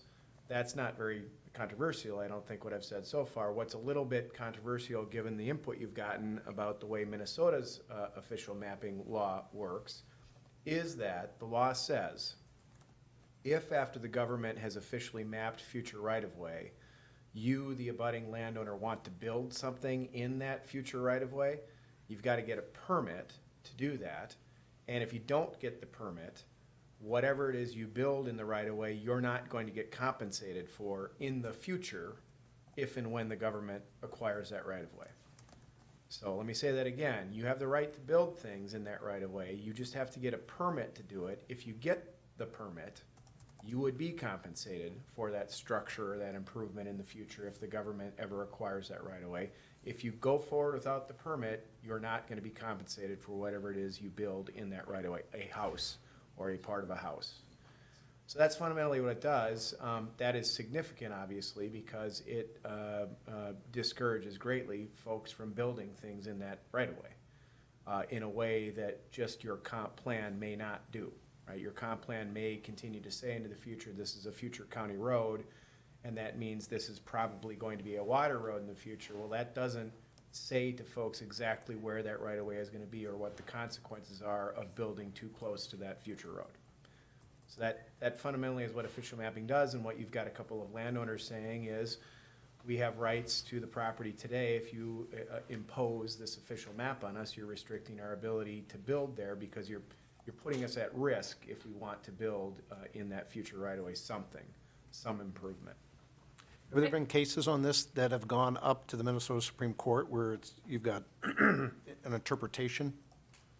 Mayor, there have not, to my knowledge, been any concrete interpretations of the argument made, which is that at the time that the government would adopt the official map, that at that point is a taking of property, that you've got to compensate the landowner for the property today, not tomorrow, if and when the government takes the property. I'm not aware of any interpretation of that, and I would be aware if there was such an interpretation. All right, thank you. Mayor?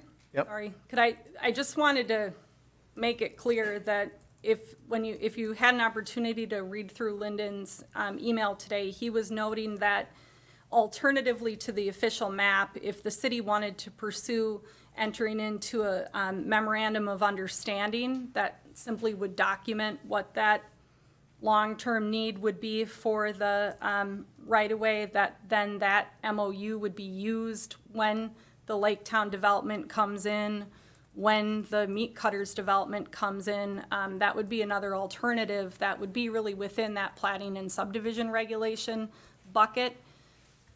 I think the intent is that, the goal would be that we have some consensus about the fact that we're preserving right-of-way, but where is the right-of-way, how much right-of-way? So we're not debating where the road's gonna go with each individual plat. So the city would issue the memorandum of understanding. That would be a joint agreement Joint between agreement. the county and the city. All right, counsel, Mr. Gregory? Thank you. Personally, I really question the need for this road to ever be a county road. I think the residents spoke loud and clear through over 100 emails that they opposed a 55-mile-an-hour road through this area. I think we can, I'm not opposed to acquiring right-of-way through the platting process to widen this road at some point with proper shoulders and that type of thing. But I really, really question whether we will ever need a county road. Mr. Mulville is correct in his numbers there. As far as 20 years from now, the county projects this road anywhere from 2,800, and my number was 3,700. And then up to 50 years, possibly 6,000 cars. That's not very many cars. I mean, if you look at, to make that into a 55-mile-an-hour road simply because of capacity. You look at the long-range future, yeah, the county does want to have a transportation route from Waconia, but every time I hear them talking about this road, no one really talks about realigning Teller's Road to match up with Marsh Lake Road. I think there's talks about roundabouts at Teller's Road and possibly a roundabout at Marsh Lake Road, and that makes sense. But from my perspective, it makes much more sense to try to divert traffic south to County Road 10, which is in the process of studying whether or not we're going to improve that to a 4-lane road. So sending traffic south to 10 on 43 makes sense. According to Lyndon Robjan, last time he spoke here, he thought that even if we did make a county road through Marsh Lake Road, most traffic would end up going south anyways, down County Road 11 towards County Road 10. So it just doesn't seem to make sense to try to divert traffic through Marsh Lake Road on a 55-mile-an-hour road, just so they can end up on County Road 10 eventually. Let's try to shift them sooner on County Road 43 and get them down to 10. As a taxpayer of the county, I don't want the county to waste tax dollars. This is a $10 million project. Right now, we need the county to spend money on 82nd Street. We need Rolling Acres Road reconstructed. We need a 4-lane road on Engler Boulevard. We need millions of dollars thrown at Highway 5 in order to relieve some traffic there. We've got that Highway 5 is 11,000 cars over capacity today, and we need to spend money wisely. Spending an extra $10 million on a road that just doesn't seem to merit a 55-mile-an-hour road just simply doesn't make sense. I'm in favor of amending our 2040 plan to say that this will always be a city road. Through the platting process, we can acquire some extra right-of-way to widen it someday, to improve the shoulders, but to map out a county road 50 years down in the future simply doesn't make sense. Thank you. Council? Kara, would you go back to the map that showed the county's plan for, right here. Thank you.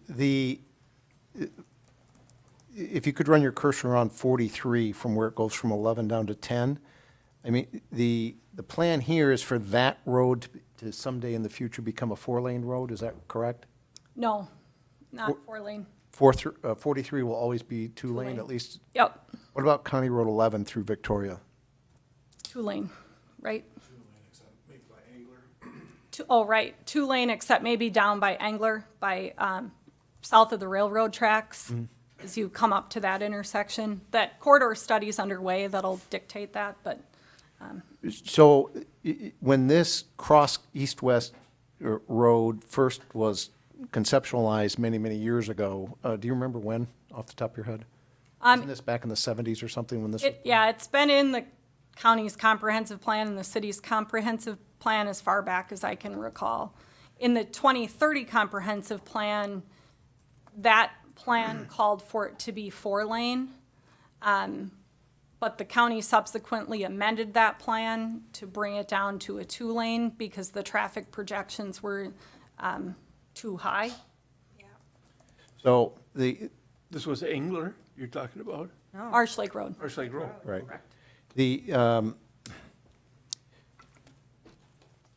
To kind of remind the public and to kind of thinking out loud here for a moment, as I remember the discussions, the Marsh Lake Road and then, of course, east of that, originally that was supposed to go all the way to 41, and Chaska put the development in. You've got the roundabout. There was supposed to be a bridge.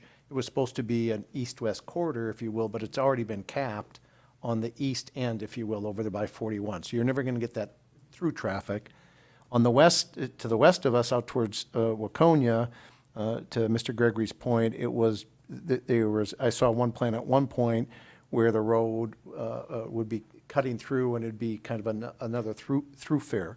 But that doesn't exist here either. So it seems like this road is capped on both ends. County Road 10, and all of the discussions I've had with the county and Linden, that's where you're going to see the east-west corridor. It already exists from end to end, unlike the Marsh Lake Road.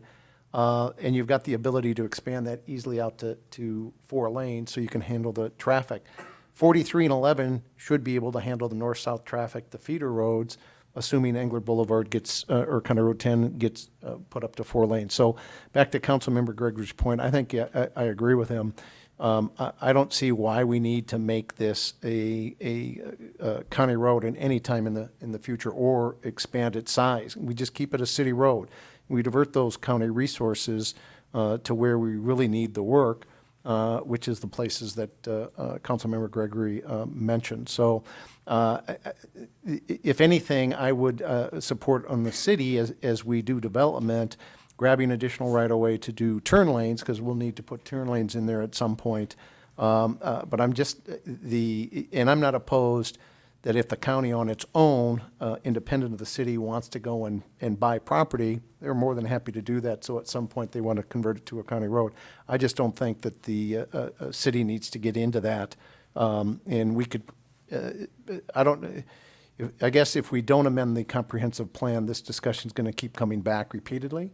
And if the council's already decided to keep it a city road, well, 25 years from now, which is what the consensus of the council was, in 25 years, they can always change it at that time to be a county road. In the meantime, between now and then, the county can, if they want, go after it. And finally, final point for me, I do not support the government taking anybody's land. I just, unless it's absolutely necessary. And in this case, I don't think it's absolutely necessary for this to become a county road. I think there's other options and better ways to use the taxpayer dollars, even though it's not necessarily the city's dollars. We're all paying taxes to Carver County, and there's much greater needs than Marsh Lake Road for that $10 million.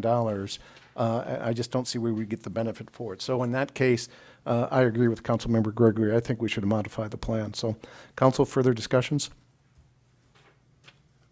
Couple comments. Can we have the county come up here and tell us what your vision of Marsh Lake Road traffic is going to be, and whether that connector to Tellers Road toward Waconia will ever be built? I mean, what is, these things have stayed in the county's plan, so we hear all this stuff about the traffic is never gonna be there. But the county still got all these things in its plan. So what's your official version of the future? Okay. Don't you I think that's a loaded question, isn't it? Don't you wish Lyndon was here? He ducked out of the perfect meeting. Yeah. First, I want to say Lyndon sends his regards that he couldn't attend tonight. So I'm Darren Melke. I'm the deputy county engineer. I have to apologize for my voice. I have battling a cold for the past week. So. I guess for future Marsh Lake Road, it does play into Engler Boulevard, believe it or not. Carver County has a robust regional traffic model that we've been using. Every comprehensive plan we updated. It takes into account growth that's anticipated from each city, and we get that information from each city or input from each city. So it's not Carver County coming up with what we feel development will be in the future. We're using what Victoria thinks they're going to have, what Waconia thinks they'll have. For this, we've already gone out and done a really long-range plan beyond what Met Council wants to plan for, because we really want to preserve road right-of-way for what the road eventually will be in the future. We've recently run another model for that ultimate vision of when Waconia and Victoria kind of merge to some extent or get close to doing that. And the traffic on Marsh Lake Road in particular is in the 13,000 vehicles per day range. Come on, let him go ahead. Yeah, and that does assume that connection all the way to Waconia, but at that point, you've developed that whole area regardless. What's the planning time for that for this model that you're referring to? That's the ultimate build out. So I guess that's anybody's guess how fast that will happen. We're saying it could be maybe a 50-year plan. But again, like Highway 212 through Chanhassen, that wasn't just planned within the last 10 years before it was built. That was set aside for over quite some time. So, but Marsh Lake Road does play into Engler Boulevard, Highway 10 as well. It acts as somewhat of a reliever is what we've found. So if you want to try to persuade people or force them to go down to Highway 10, it will start to push the limits of what Highway 10 can even handle. What we're already kind of seeing that with the corridor study on Highway 10 is that the intersection of 10 and 11 is really the choke point. Right now, if we use the same long-range traffic model, that intersection breaks down and can't handle it. We're looking at things as making 10 6 lanes in the future, or preserving the room if that actually happens. So if you just shove more traffic there, that just makes it even worse. So we're trying to find a network that balances the needs all over the place and doesn't just build a mammoth freeway in one area and just has a choke point at certain intersections. So it is a bit of a balancing act. I guess your guess is as good as mine as how fast development will occur. It's just when that development does happen, we are using some very realistic numbers that were provided from Waconia and also Victoria.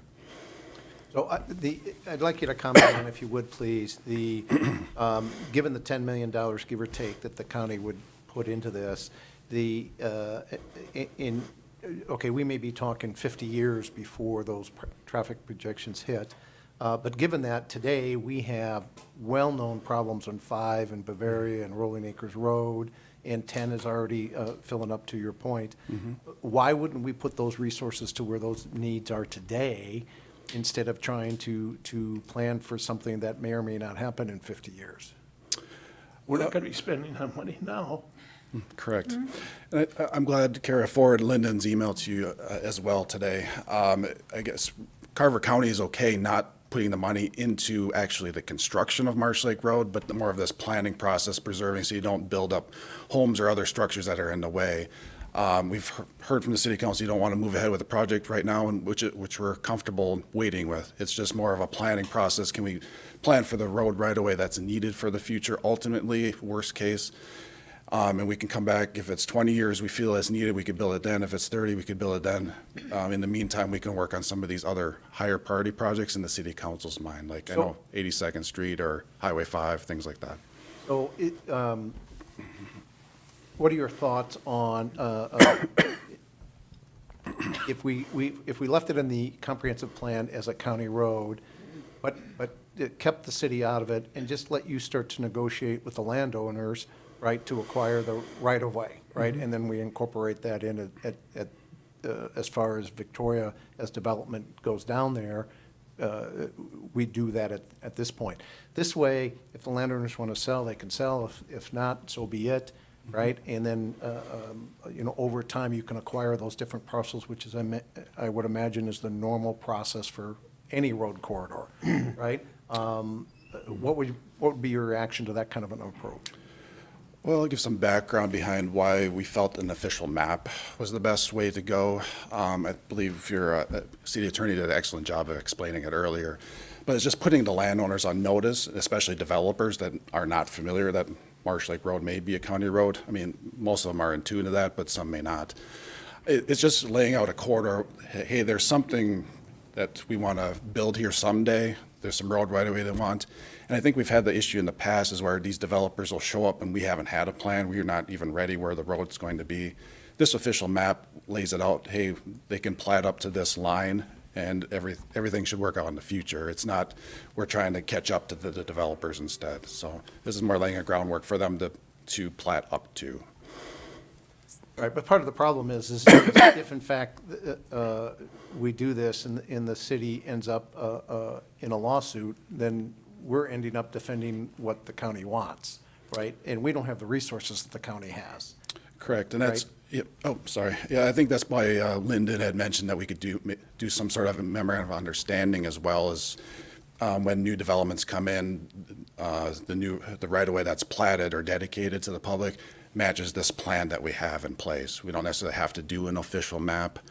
Carver County has actually adopted an official map ourselves for Highway 212. Also, another example for a city is City of Chanhassen officially mapped Highway 101 up the bluff. They did that for us because that's within their city. So some local examples.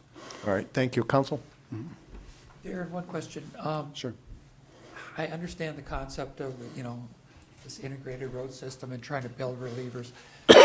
As I look at Pioneer Trail, going into 41, that's already got 14,000 cars a day. And along Pioneer Trail, within the city of Chaska, there's 8 stoplights. 8, just to get through. How is that ever gonna be a preferred commuter route or any kind of a major reliever? Reliever for Marsh Lake Road, are you saying, or? If you're gonna build Marsh Lake Road, where are you sending them to? If you're gonna try to send them down Pioneer Trail, that doesn't make sense to me. I guess the answer your question is our regional model does look at current trends where people are traveling today. I believe Lyndon must have mentioned earlier that a higher percentage of vehicles will take Marsh Lake Road and then go south to 11. We believe to get the Highway 212 interchange would more likely be a preferred spot. Once those areas get so congested though, like Highway 10, 11 intersection, they will look at other alternative routes like taking Pioneer Trail through Chaska to try to get on 212 in a different location. So That's pretty well at capacity already. We do have plans to look at Pioneer Trail with the city of Chaska, especially through from McKnight East or Bavarian East through the Target area, if you want to call it that, for sure. It's definitely there, but it definitely is operating within current acceptable operational levels that we see today. So, but we do see long-term probably need to do some work, but our traffic modeling do not show a significant increase in that area, like doubling of traffic by any means. I have a question, Mr. Mayor. Question both our lawyer and to you. If Carver County has Marsh Lake Road as a county road long-term in its current plan, and the city of Victoria has Marsh Lake Road in its plan, in its comprehensive plan as a county road, why do we need the mapping or the memorandum of understanding? I mean, the 2 big documents already say that it's in 30 to 50 years, it'll be a county road. So it's already documented.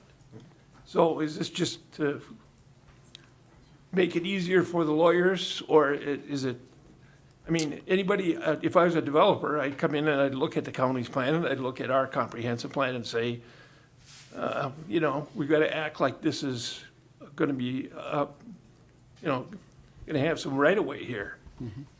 So how do you answer my question?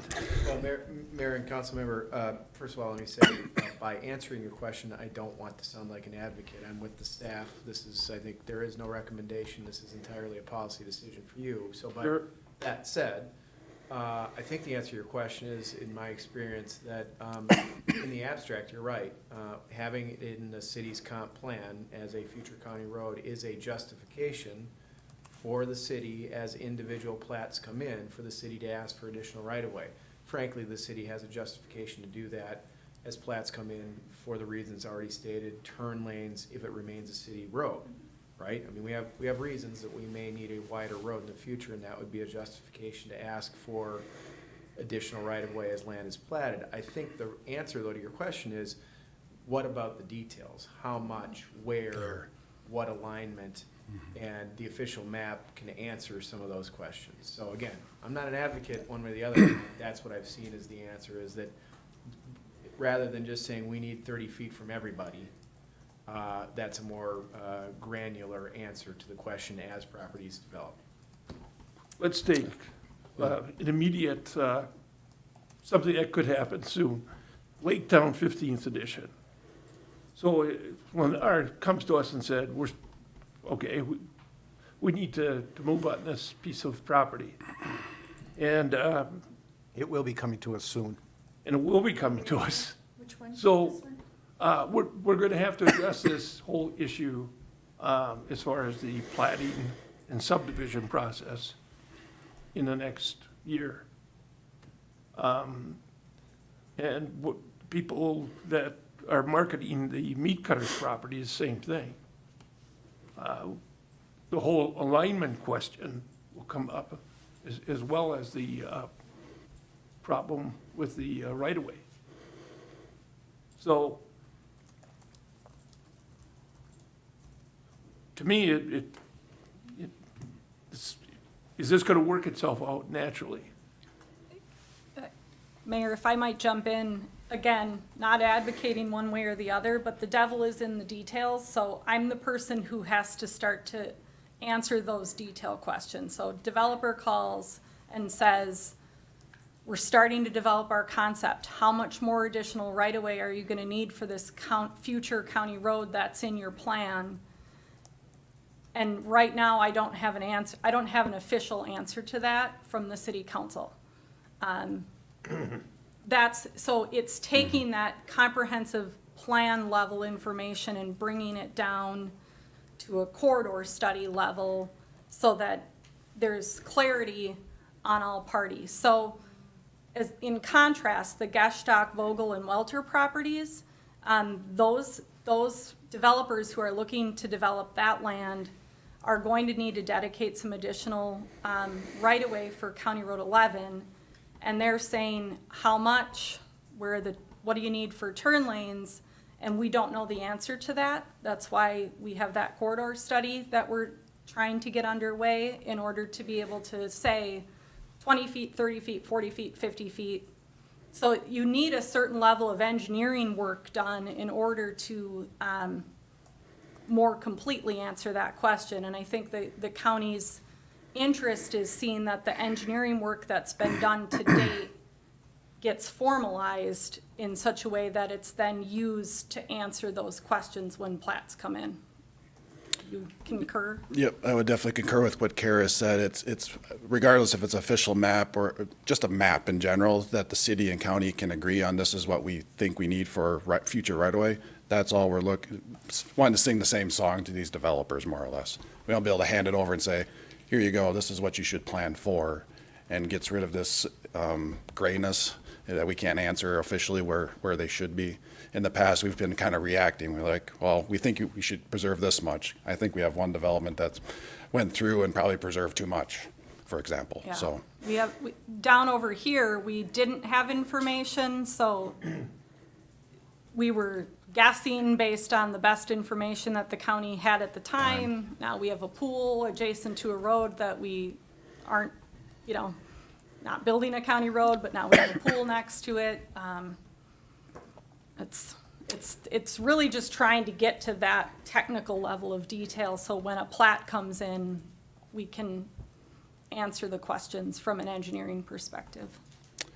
as an example, you can definitely go ask your neighbor to the west, city of Waconia. We entered in a couple studies with them. One is on the southwest side of their city. It's future County Road 10. That's probably even further out than Marsh Lake Road is in the future. They have a development that's coming in. They're going to build around a future road, just leave it grass area there. But the city and county have agreed on, this is where the road goes and this is the right-of-way width. They've since just handed it over to the developer, and they've already platted out their lots or concept plan at this point. I mean, it's fairly seamless. It answers questions for them, whether it's a go, no-go financially for them as well. So why couldn't we just leave it as is? The map's already out there, and as development comes in, just use that as a guide to answer the questions. So we figured there's probably about 30 hours worth of work left to kind of package up the work that's been done to date on the county road option. So, you know, we had ran some iterations and then really just stopped and walked away from it. So it's not, you know, there isn't necessarily a drawing that's ready. And I wouldn't be comfortable with portraying that without the council, you know, agreeing to that being the plan. I don't, you know, staff shouldn't be driving what that plan is. The council should. So that's the MOU with a map attached or an official map. I mean, alternatively, I suppose we could present that information to you as part of the platting process. This is how this plat would be impacted by the development based off this plan that had been previously drawn, would, you know, likely, I suppose, be what I'd do absent anything new. And I'll add too, it's just the city and county being partners in this process of being on the same page of, this is where we feel what the road should look like. This is the right of way needed to build, to preserve that corridor for what we jointly want to build in the future. The county is ready and willing to build the project when the city is ready. If that's 20 years out, that's fine. I think that's what that memorandum of understanding is intended to be. We agree on this is what the road should be, this is the right of way we should preserve. We'll continue to work with our good relationship we have with CARE of preserving what we have already to date and just carry that forward into the future. Have you talked with Lake Township? Because they've got the other side of the road. Correct. And what's their response been? I personally have not. I believe Linden has. I think they've kind of deferred a lot of it to the city of Victoria, just because as development happens, they kind of don't really have a vested interest in Marsh Lake Road anymore. If there's property owners that are in Lake Township that have no intention of, I guess, developing in the foreseeable future, and there's some encumbrance on their property that they feel Carver County is willing to step up to the plate and look to purchase it up earlier, if needed to. So if they're wanting to sell off a portion that we need for the future right away in 5 years, we'd be willing to talk with them about that at that point too, even if they're not willing to develop. Darren, I have to tell you, this is not your problem, but I'm a little frustrated because the reason we're at this juncture, I think we made it clear that we weren't interested in a highway with a median, and the county came in here and said, either you build the road we want to build, or we're out the door. And we said thanks, but no thanks.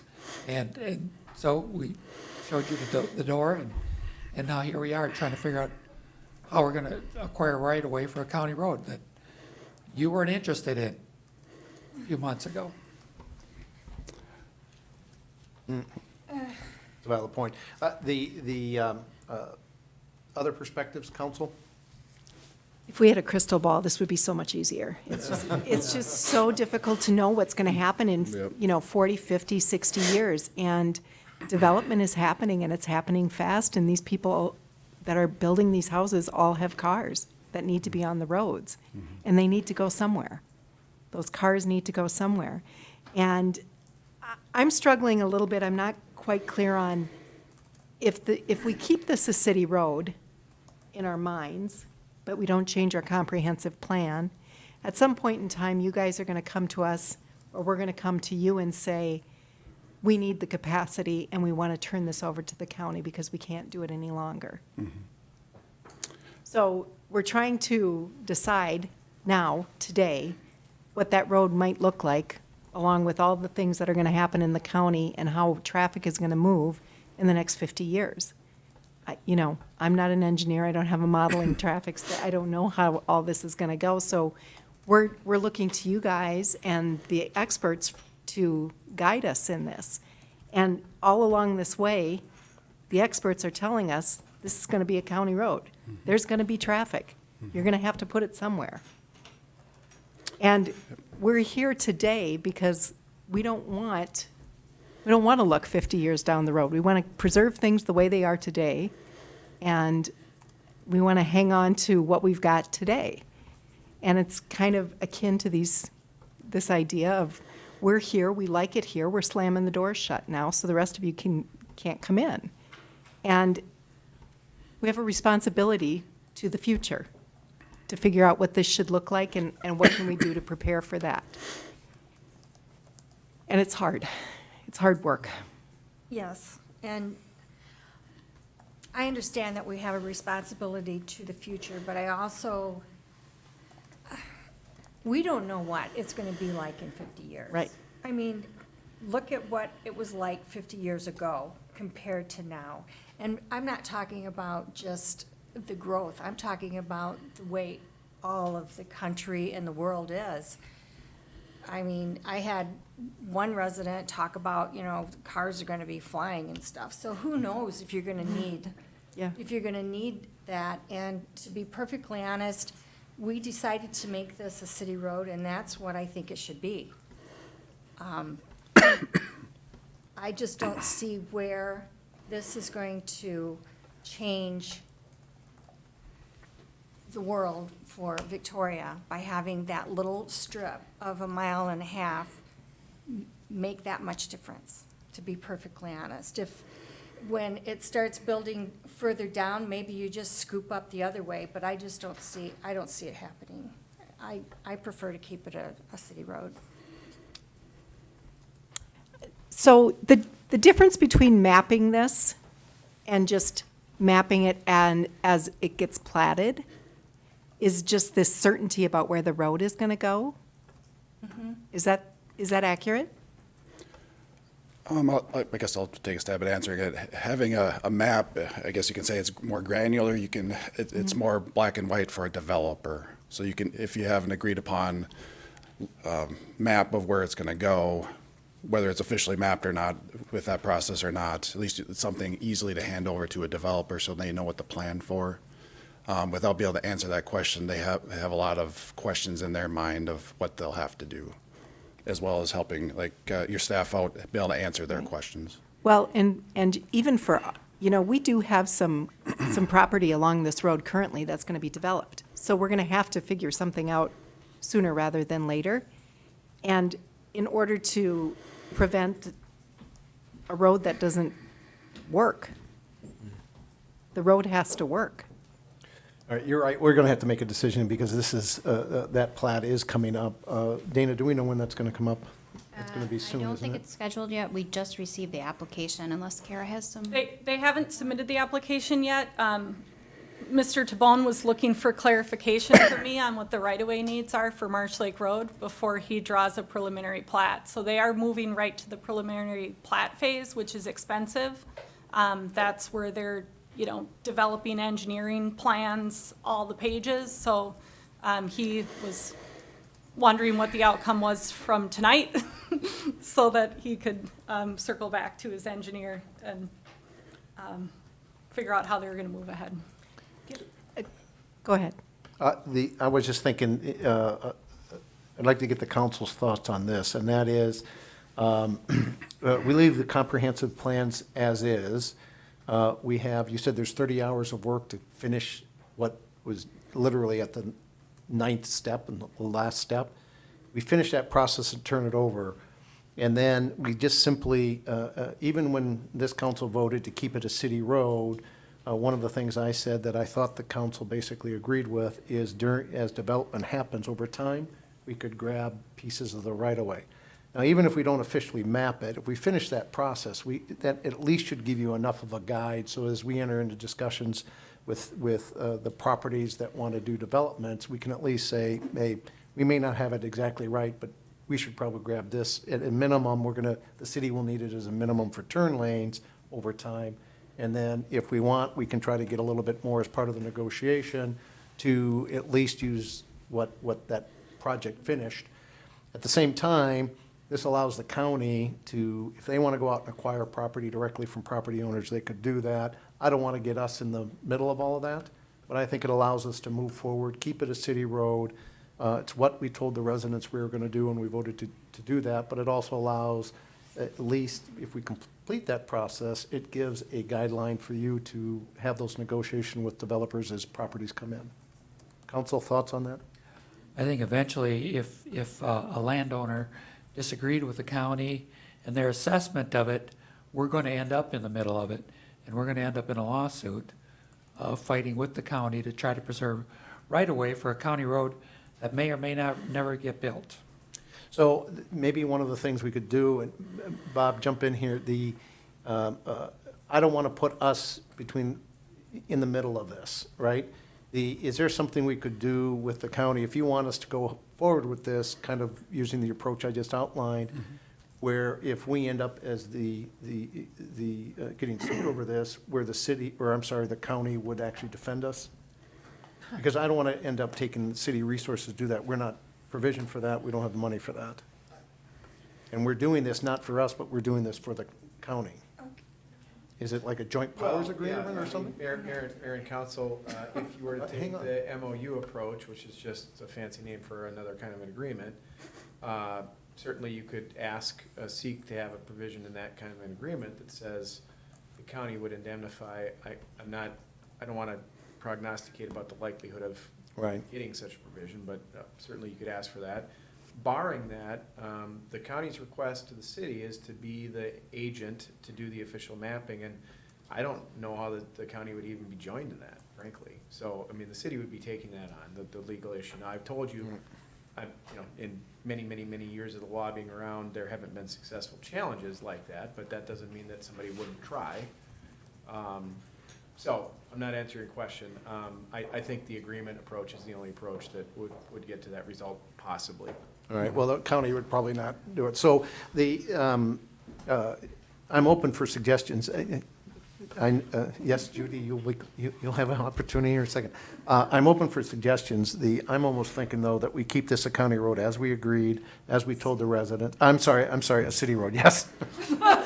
Okay, before I get shot, we keep this a city road as this council unanimously voted on before, and simply direct staff to use their best judgment on right-of-way acquisition as properties come in.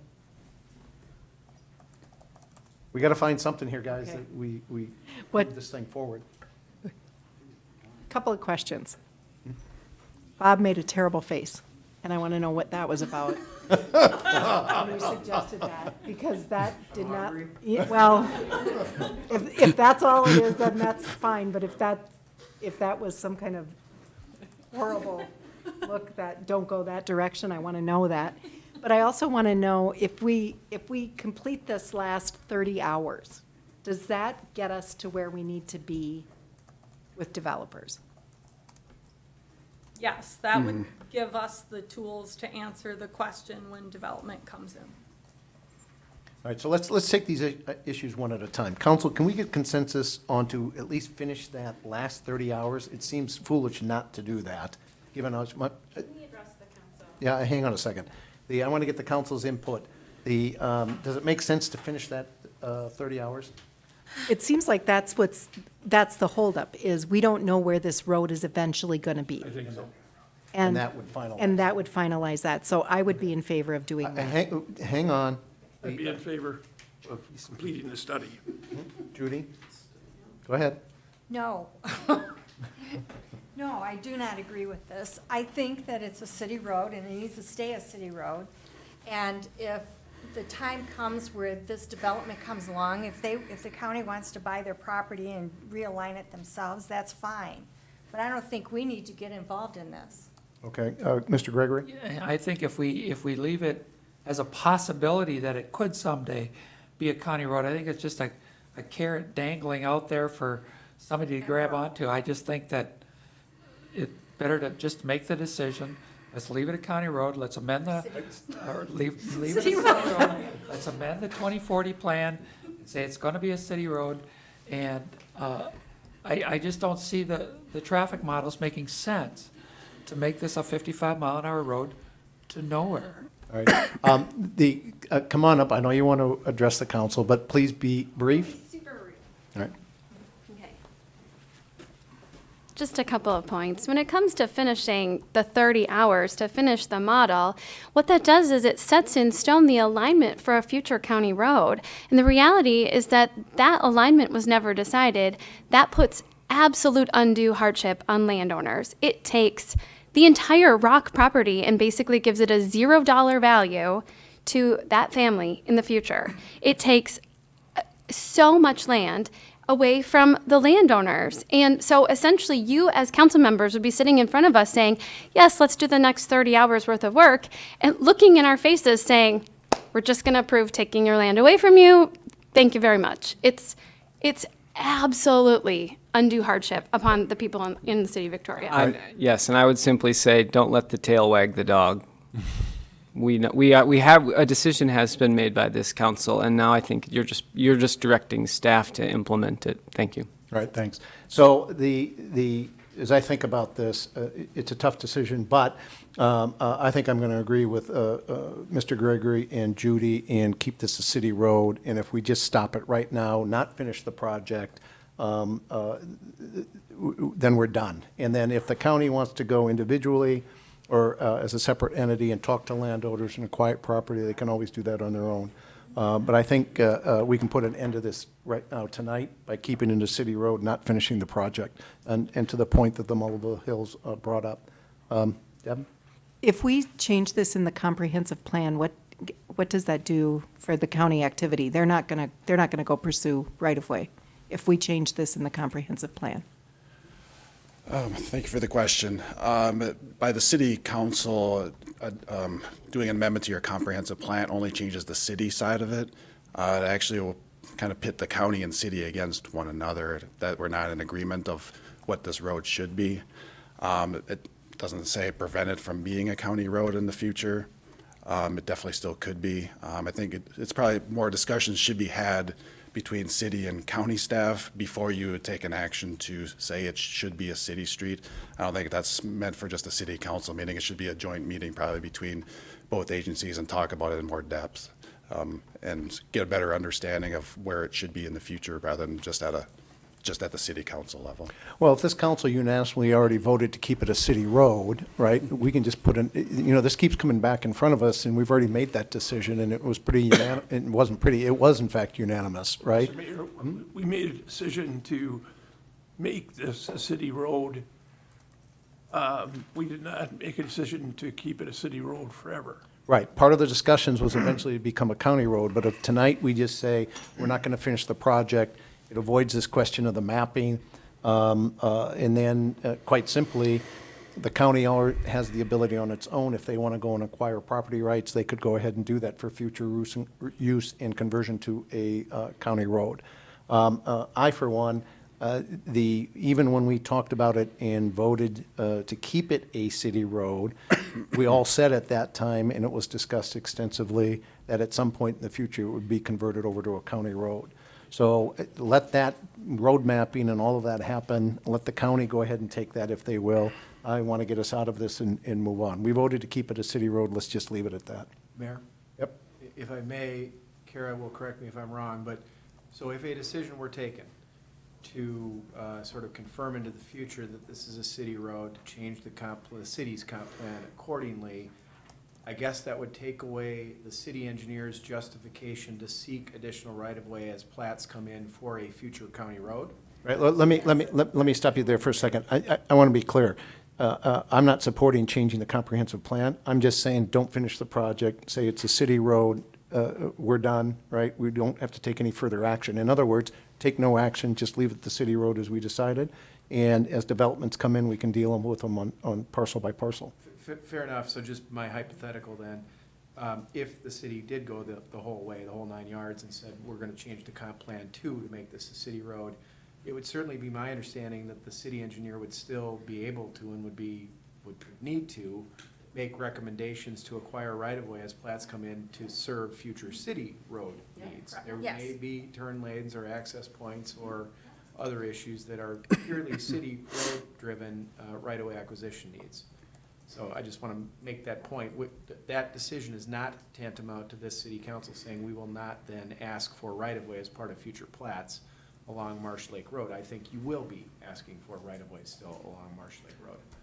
Well, No, yeah. I agree. I mean, requiring enough right-of-way for widen the road, shoulders, turn lanes, possible curb and gutter, all of that could happen 50 years from now. We don't know that.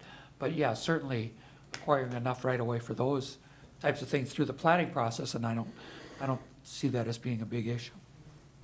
Right, and so I want to make clear, so keep it a city road, not finish the 30 hours and just be done with this issue? Be done Is that with what I heard? Be done with it. Okay. I agree. Judy, is that what I heard from you also? Yes. Okay, Mr. Vogt, Deb? I'm not sure how this road is going to work in the future if we don't map it. I feel like we should get something down, even as a city street, we still have to map it. I agree. Yes. I agree. Some type of mapping should be undertaken at some point. Well, isn't that At this point, I think at a minimum, we should just allow the city to talk to developers and leave our comprehensive plan alone. What bothers me is we're not traffic experts. Our nearest expert of traffic and long-term planning in the area is the county. And we have to depend on the county to tell us the global picture. I look at County Road 18, when it was built, it was labeled the highway to nowhere, okay? As we look at it today, there's a lot of traffic on it, and as soon as we do 82nd Street, it will be the main connector to 82nd Street, which will enable people on the west end of Victoria, southwest end of Victoria, to go to Eden Prairie without getting on Highway 5. They just shoot down 82nd Street and then down the main thoroughfare in Chaska there, which is, what's the one that goes by the high school? The Chanhassen School? Oh, that's. Lyman. Oh, Lyman Boulevard's best. Yeah, they could, so County Road 18, nobody envisioned what its importance was gonna be 20 years ago.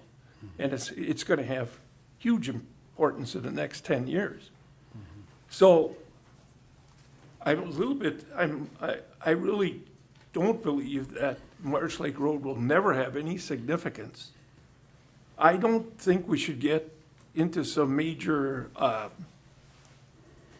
types of situations that will cause undue hardships for the landowners right now. But to eliminate or say that this will never become a county road and the city just sort of walk away, I think is, you know, we're abdicating some of our responsibility just to not have to face up to a problem. So I'd be in favor of the previous thing that the mayor suggested, is that we allow the developers to talk to the city and just quietly put this back on the back burner, and I don't think we should change our comprehensive plan. So I think we're developing consensus. You agree not changing the plan? Get Mr. Gregory not changing the plan, and Well, I'm not terribly opposed to having staff of the city and the county talk to each other, but I reiterate my point. The only reason we're here is because the county told us, you build our road or no road. so I think we've discussed this. I think there's at least a consensus on part of this. I'm trying to see if we can get the council to agree not to modify the comprehensive plan, not to finish the project, and simply move forward. We can encourage staff to talk with the county, and then the city engineer, we direct the city engineer to go ahead and acquire right-of-way as plats come in, using the best judgment for what the city needs and maybe potential future needs. So I think I heard from the council that we've got enough. I think we've got maybe 4 members that support that approach. Is that accurate? If we go to that extent of acquiring right-of-way, especially in that poolside area, that we're gonna be looking at probably 100 feet of right-of-way for 300, 400 feet. I mean, there's a pretty substantial. And right-of-way acquisition, we're gonna have to pay 50%. Isn't that county's model? I guess our past practice with other cities has been we've traditionally split 50-50 for most of our projects. If it's in the township, though, we've acquired all of it. Right, and that'll be in the township down at the west end of Marsh Lake Road, So- because you can't go north. The pool and the houses are right there. It all is gonna have to go south. So isn't there going to be, have to be a rebuilt intersection on 43 and Marsh Lake Road no matter what? Whether it's a roundabout or something, because it's a problematic intersection. Yes. So therefore, right-of-way and realignment is highly probable, no matter what we do. No, I agree. A roundabout at that intersection makes sense, and that's a county road, and that's a county project. So, 43 and Marsh Lake Road. all right, so let's start knocking these out. I move that we direct staff not to finish the project. Can I get a second on that? Second. Discussion? If they don't finish the project, we don't know exactly where that road is going to go. We're not That's going to map correct. the road. We're Correct. just going to, okay. All right, any further discussion? So the motion is not to finish the project. All in favor signify by saying aye. Aye. All opposed? No. No, All right, motion carries 3-2. Next motion, we direct city staff to work with county staff as part of any properties that develop to acquire appropriate right-of-way all right, let's go back, let me go back and redo this again. I move that we direct city staff to work, consult with county staff for any properties that develop along Marsh Lake Road to acquire what they feel at that time is appropriate right-of-way. Can I get a second to that? Second. Discussion? Hearing none? That Oh, seems go ahead. that seems kind of problematic. I really don't think that that's the approach. I think what Darren is saying, and I'm guessing Kara might feel the same way, is let's just take a step back from here, let staff talk to each other, and then I think they have a pretty good understanding of where the majority of the council lies at this point, and see if they can get together and bring something back that might be more palatable to all five of us.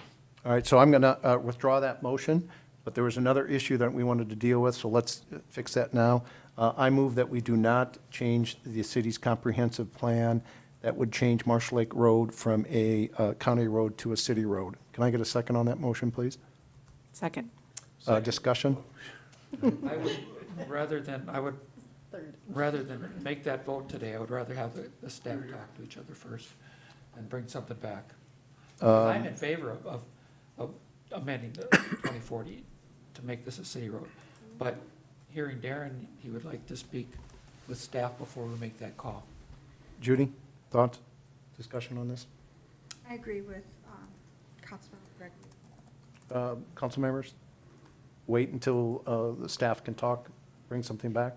You know, I'm concerned that we keep recycling this issue again and again and again. I'm not in favor of changing the comprehensive plan because I think we have to rely on the county for long-term traffic planning. All right, Deb? I'm not in favor of changing it either. All right, so we have a valid motion on the table not to change the comprehensive plan as it's written today. All in favor signify by saying aye. Aye. Aye. All opposed? No. No. All right, motion carries 3-2. The plan will remain as is. As far as the last item, is there a consensus on the council, on the council to direct staff to work with county staff on developing another plan to look at the acquisition as properties develop along Marsh Lake Road and then bring something back to the council? Second. I didn't actually make a motion, but okay, let's turn that into a motion. There's a second discussion. Is that a matter of process anyway? When, as developments come in, understanding what right-of-way is needed is part of the regular process of developing a plat. Does there have to be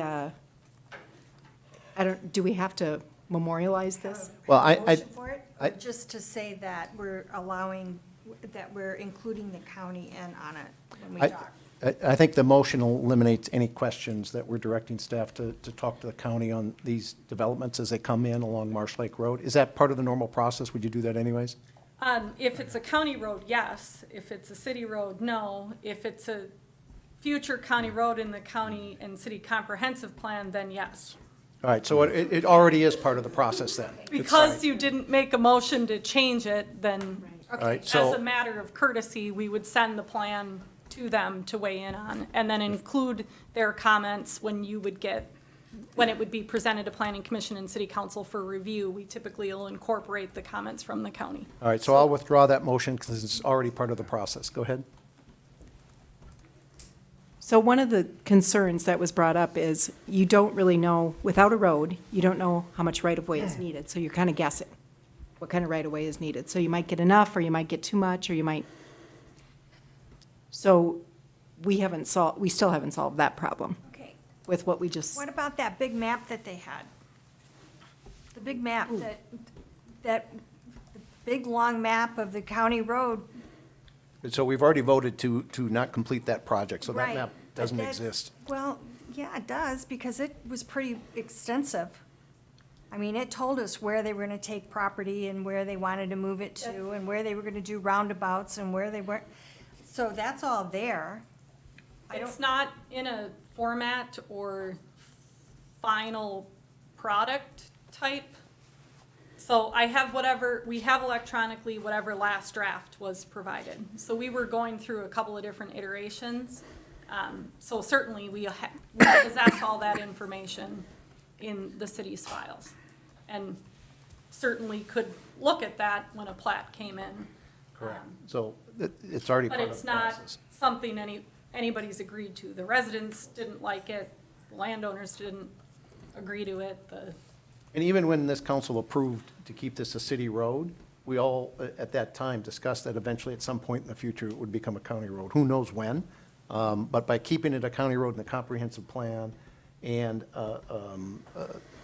since part of the process is for the city staff to coordinate with county staff, they can already do that and look at it. We don't have to have that particular diagram finished and approved, which we've already voted not to do. So at this point, I think we've covered all of the key points related to this topic item. Is there anything else left to do? I just want to be clear that, again, I am in favor of amending the 2040 plan, but I'm willing to allow the county staff and the city staff just to get together and talk things through before we make a final decision. Right, so let's have a motion to direct them to do that, to see if they Okay. have anything else. So, Did we just do that? no, that's part of the, what Kara was talking about was specifically as part of the development process. She's already required to consult with county. Because we're keeping it in the comprehensive plan. So what he's asked, what Councilmember Gregory is asking, I believe, and jump in if I have this wrong, is he wants us to direct city staff to work with county staff to see if they can come up with some other option that we should consider, correct? Right, Outside of the development process. Like this memorandum of understanding, is that? Whatever it is, we don't know what it is, Just let them get together and see if they can come up with something. before we make a final decision on. So, Mr. Gregory, would you make that motion, please? I make a motion that we direct city staff and the county staff to work together to see if there are other alternatives out there prior to us making a final decision on whether this becomes a county road at some time in the future, or if it stays a city road. All right, can I have a second to that, please? Second. Discussion? We can actually change our comprehensive plan at any time. Correct. So we can go back and revisit this if in fact we want to. So we did make a motion tonight to not change do it. that. Yeah. But if they come back with another alternative, then we could bring it forward again to change it. Well, I think that's the purpose of the motion, is to see if they can come back with something that would persuade us to change our mind. Perfect. I think that's what he's asking for. So further discussion? Hearing none, all in favor signify by saying aye. Aye. Aye. All opposed? That motion carries unanimously. All right, thank you. Anything else on 7.1? thank you. You know, that was so much fun, let's do it again. Here we go. Jerry, you want to start it again? 7.2, discuss Lake Wasserman Park 90% plans and authorized bidding, approve boardwalk bid and oak work quote, and accept operations and maintenance plan for the park. And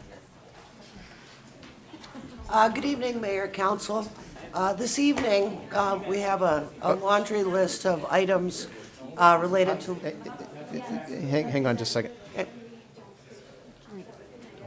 Can we take it outside the council chambers? All right, go ahead. Sure. Thank you, Mayor, Council. Tonight, we have about 4 elements related to Wasserman Lake Park for discussion and some approvals. So at the November 12th council meeting, the council authorized or approved the 60% plan set and authorized bidding of the boardwalk and also the oak work due to the timing and winter construction.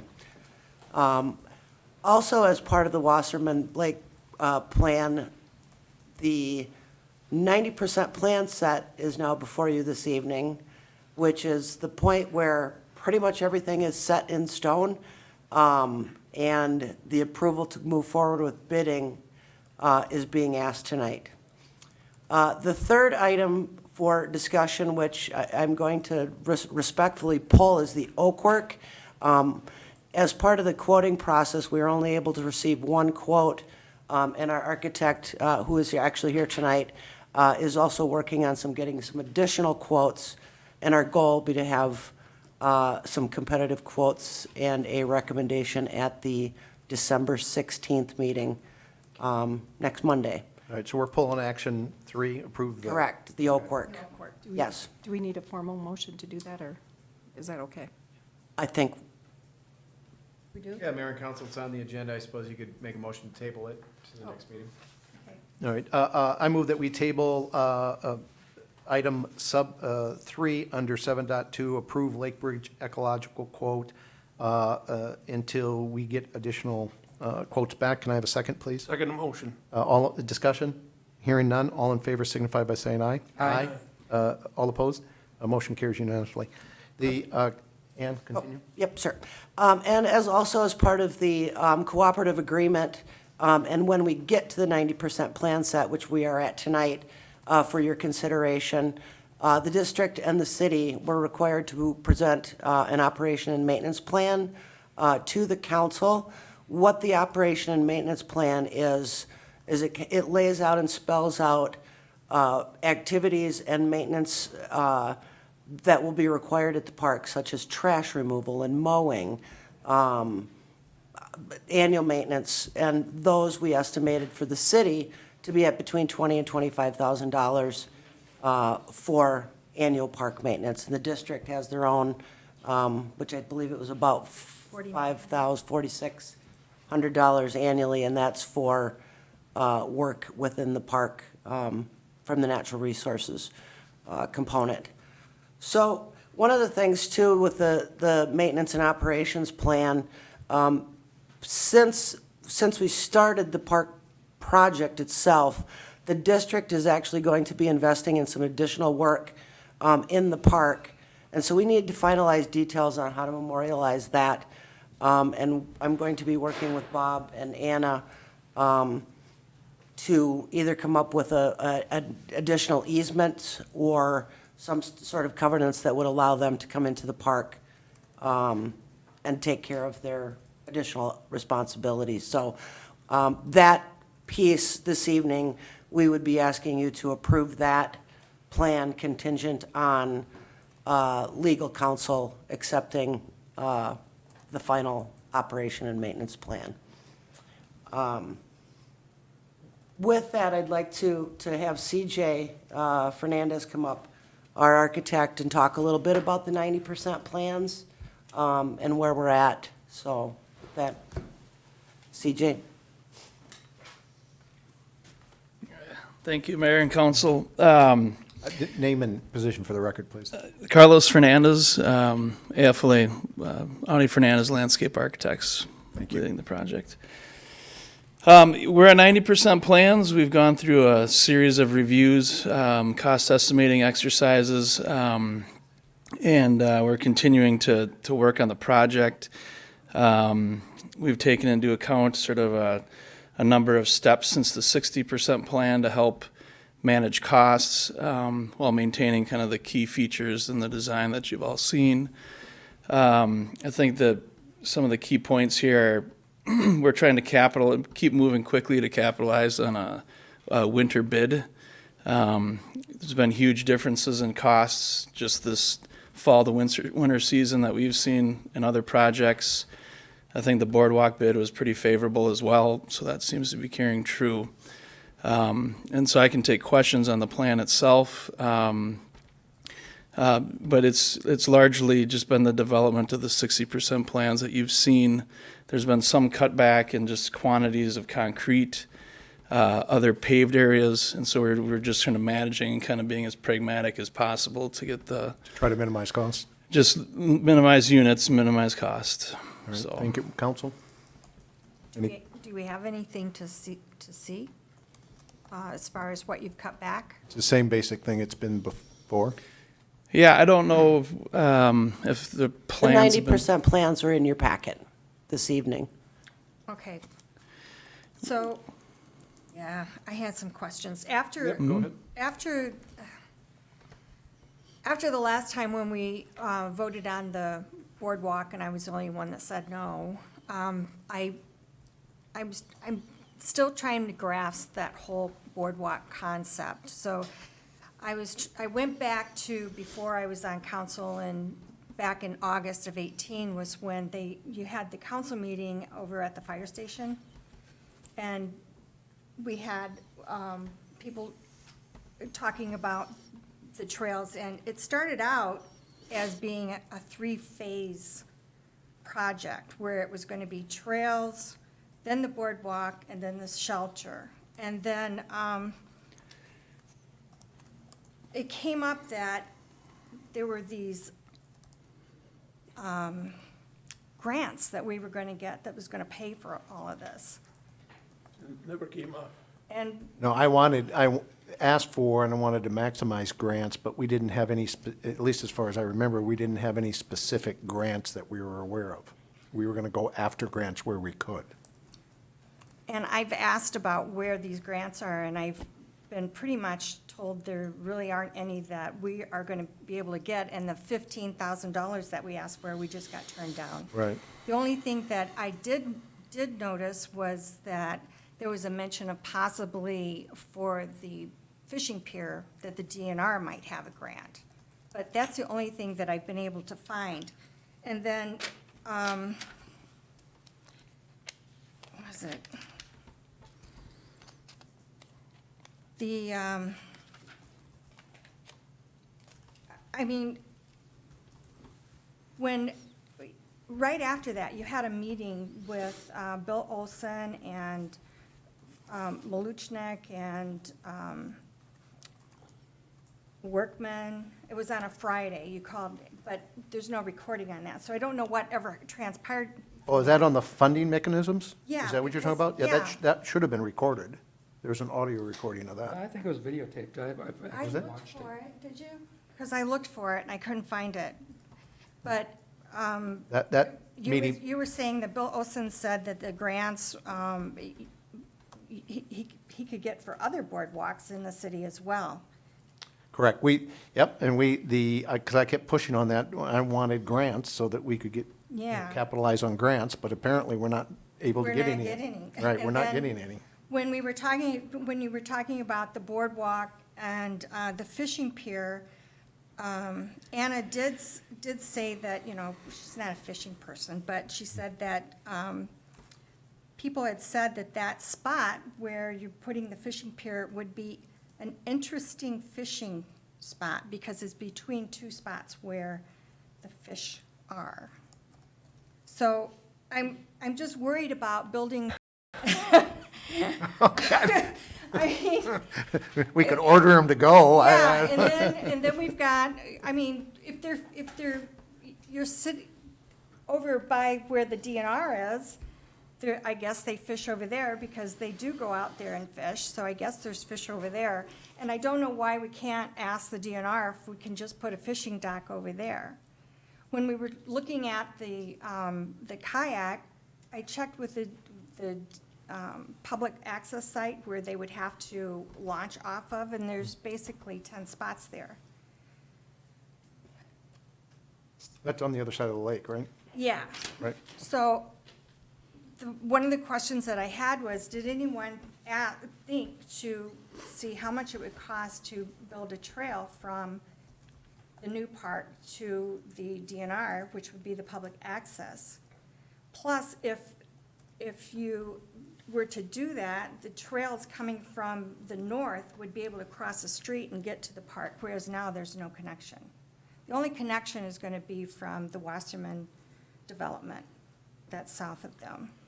Correct, and I think long-term, I think the watershed has said this, Anna, correct me if I'm wrong here,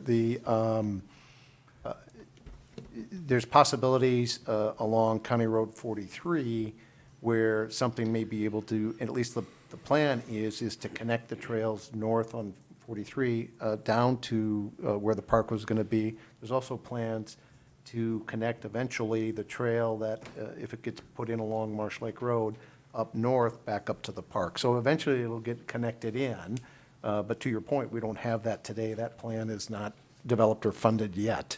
And that, Mr. Mayor, that's part of the Southwest Regional Trail from Carver County, is that specific plan on 43. Right, and others are looking at that, and that would be probably a county initiative or a regional trail initiative Correct. potentially? Yes. Right, not a city initiative? It'd probably be a joint initiative. Okay. It would All be right, thank you. joint, and I guess they don't do it unless they're doing some road work, which. And/or part of development that would occur possibly on the Hess farm. So, So what I'm concerned with is the fact that we started out with a phased approach.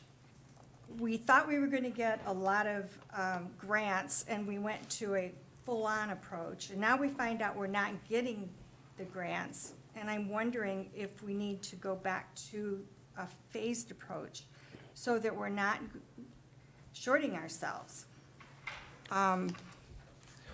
well, I mean, it's a valid question, but we've discussed this many times, and we're kind of at the 11th hour here.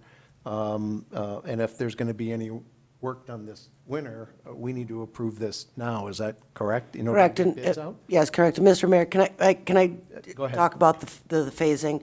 So when the original concept plan that we utilized when the city and the district, Hang on a second. Go ahead and sit down. You don't have to stand. Go ahead, Anna. that when we worked with the cooperative agreement, we had a park plan with an estimated cost. And so when we started looking at a bit more into detail, staff was asked to look, because of the cost, to look at a phasing approach. So city staff and the district staff looked at ways with which we could phase it, and we came up with 3 different phases that logically made sense, which were the trails and the driveways. The next phase, forgive me, I don't even remember which phases were which, but that information was presented to the city council, or to the Park and Rec Committee, and also the city council, and it was the Park and Rec Committee's direction was to move forward with the entire park at once, and the city council at that time moved forward with that recommendation. And Councilmember Gregory, you may want to provide some input as well. No, I think that's pretty accurate. And I actually remember being on the Finance Committee as well and having it presented there. And the notion of a phased approach just didn't get much traction because people felt that, oh, if we start spending this money and we put in a couple of trails, it just seems like it would be an empty project that people would say, what is this and why are, and we felt that it would never get the attention or the bang that it needed, and we thought, let's just go ahead and build the whole thing. Well, and I think the anticipated outcome, or the hopeful outcome of the phased approach, was that we would be able to afford each phase as we went along. And in reviewing the park fund, which is basically the sole source of funding for something like this, it was really determined that if we built phase 1, we were likely not going to be building phase 2 within another 10 to 20 years. And that strategy did not fit the Park and Rec's view, or the committee's view of what they had hoped and wanted to see what this park was going to be. So, all right, so as far as the park, I think the whole design on the park is great. My only issues are the boardwalk with that fishing pier and the fire pit with the grills. I think that's a safety hazard. The rest of it, I don't have a problem with, but I do have a problem with that. I'm just very concerned.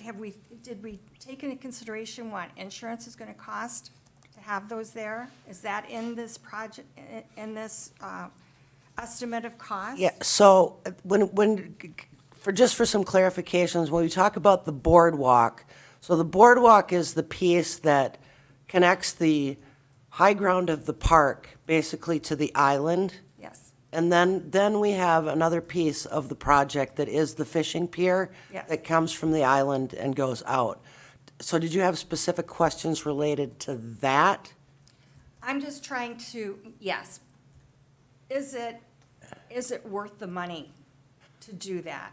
rather than putting a fishing pier at the DNR. Well, and I think that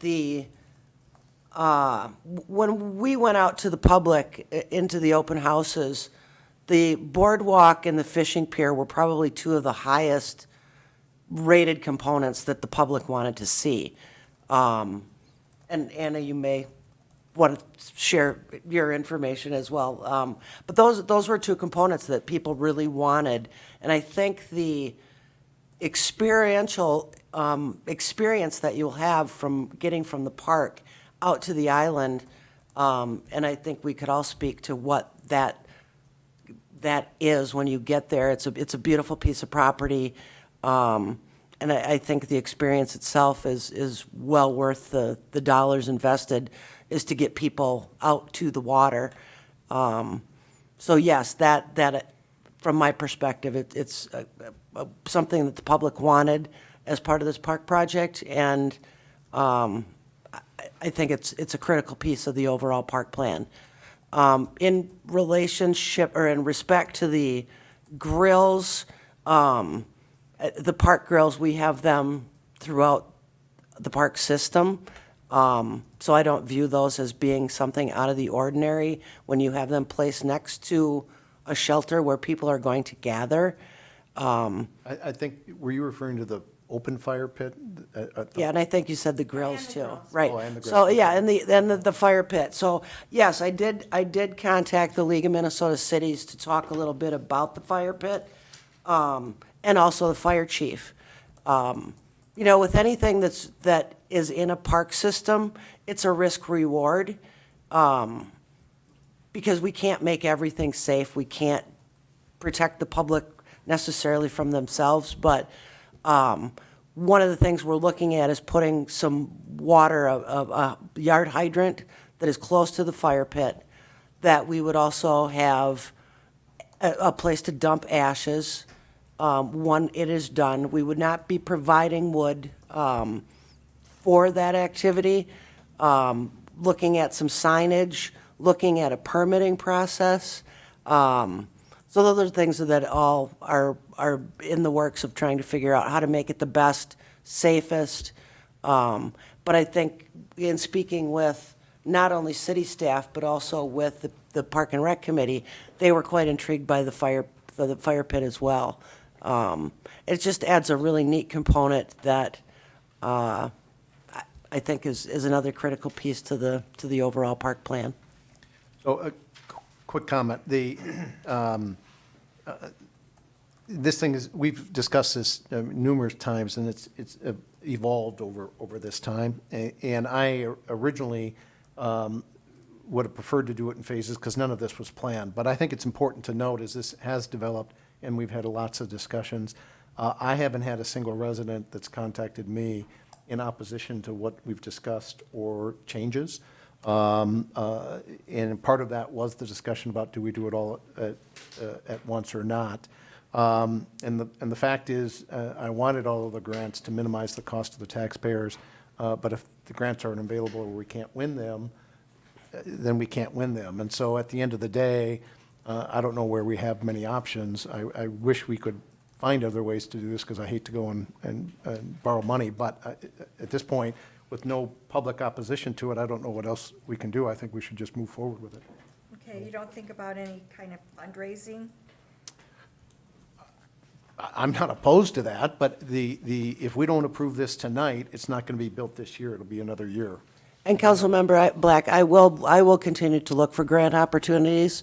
You know, they are challenging. I mean, the state has been, unfortunately, they have been reduced in their ability to fund park projects like this. But I will, and the district will continue to look for opportunities every chance we get for grant funding. Well, I just saw in the news that the state got a $1.3 billion surplus. You think they could? Someone's lined up here.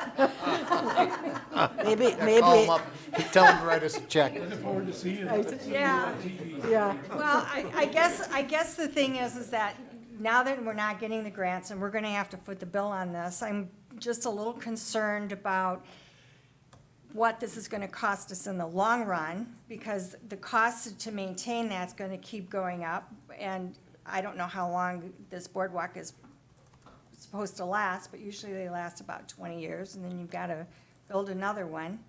And then I worry about if this is gonna take away from parks and projects that have been put aside and are still being put aside, and are they gonna get done?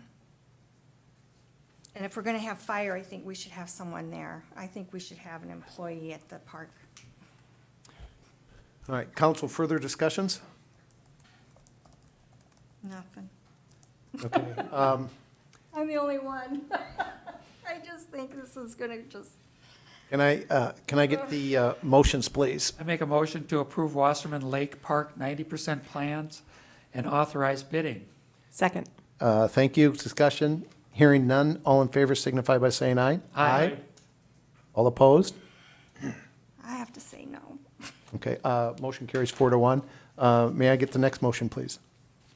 I make a motion to approve Pember Company's bid of $229,200 for the boardwalk construction. Second. Thank you. Discussion? Mayor, the only thing that I would like to note on this is that with the boardwalk, if you'll recall, we did have an estimate of $385,000 for the Didn't notice this boardwalk. much less. It is, but the potential exists because we don't know exactly how deep we have to go with the pylons, the helical piers, so there may be some additional funding for it. So just to point that out. Okay, so we have a valid motion. Discussion? Judy? Oh, yeah, I Joe? had a question. So did that include the estimate contingency and the general conditions, the general liability, the PMP bonds, and the general contractor's fee? That was added in this? Yes, That's all included? yes. Oh. Okay. Any further discussion? Hearing none, all in favor signify by saying aye. Aye. All opposed? Motion carries unanimously. It was? Yep. Okay. Can I have the last motion, We're going to please? skip that one, right? There's this one. No, this, I have taken the oak work out, so this is Oh, yeah, this yep. is a one for you, yes. Yeah, so the third one does not exist then, right? Yes, so this got moved up to 4. The operations and maintenance plan is one that you'll need to approve. I will make a motion to accept the operations and maintenance plan for the park, subject to final review and approval by the city attorney. Thank you. Second, please. Second. Discussion? Hearing, Are you sure that's gonna be enough? Best, 25,000, you think that's gonna be enough? based on, it's roughly about 520 hours of work throughout the year, so a lot's going to depend on the use the park gets too. And we won't know, and we won't know that until we actually get in there and start using it, so that's my best guess for today. all right, further discussion? Hearing none, all in favor signify by saying aye. Aye. All opposed? Motion carries unanimously. I move we order the fish to go to the fishing pier. Is there, I second that motion. That's what fishing is about, Judy. You gotta fish, You gotta fish. gotta look for them. sorry, I couldn't resist. I know, that's just, there's places and lakes there where you go to fish, and there's places that you just don't fish there. That's, Well, this could be a place you go to read a book. that's an I'd be expensive satisfied. book. No, I mean, it's access to the lake. What you're trying to do is get people to the lake. Okay. all right, thank you. Well, I hope it works. Round table. Okay. Any round table items? Seeing none. Reports? Bob? I do not, Mayor, thank you. Dana? None from staff, Mayor. Council, any reports? No reports, sir. No reports? Can I get a motion to adjourn, please? So moved. Second? Second. Discussion? Hearing none. All in favor signify by saying aye. Aye. We are adjourned.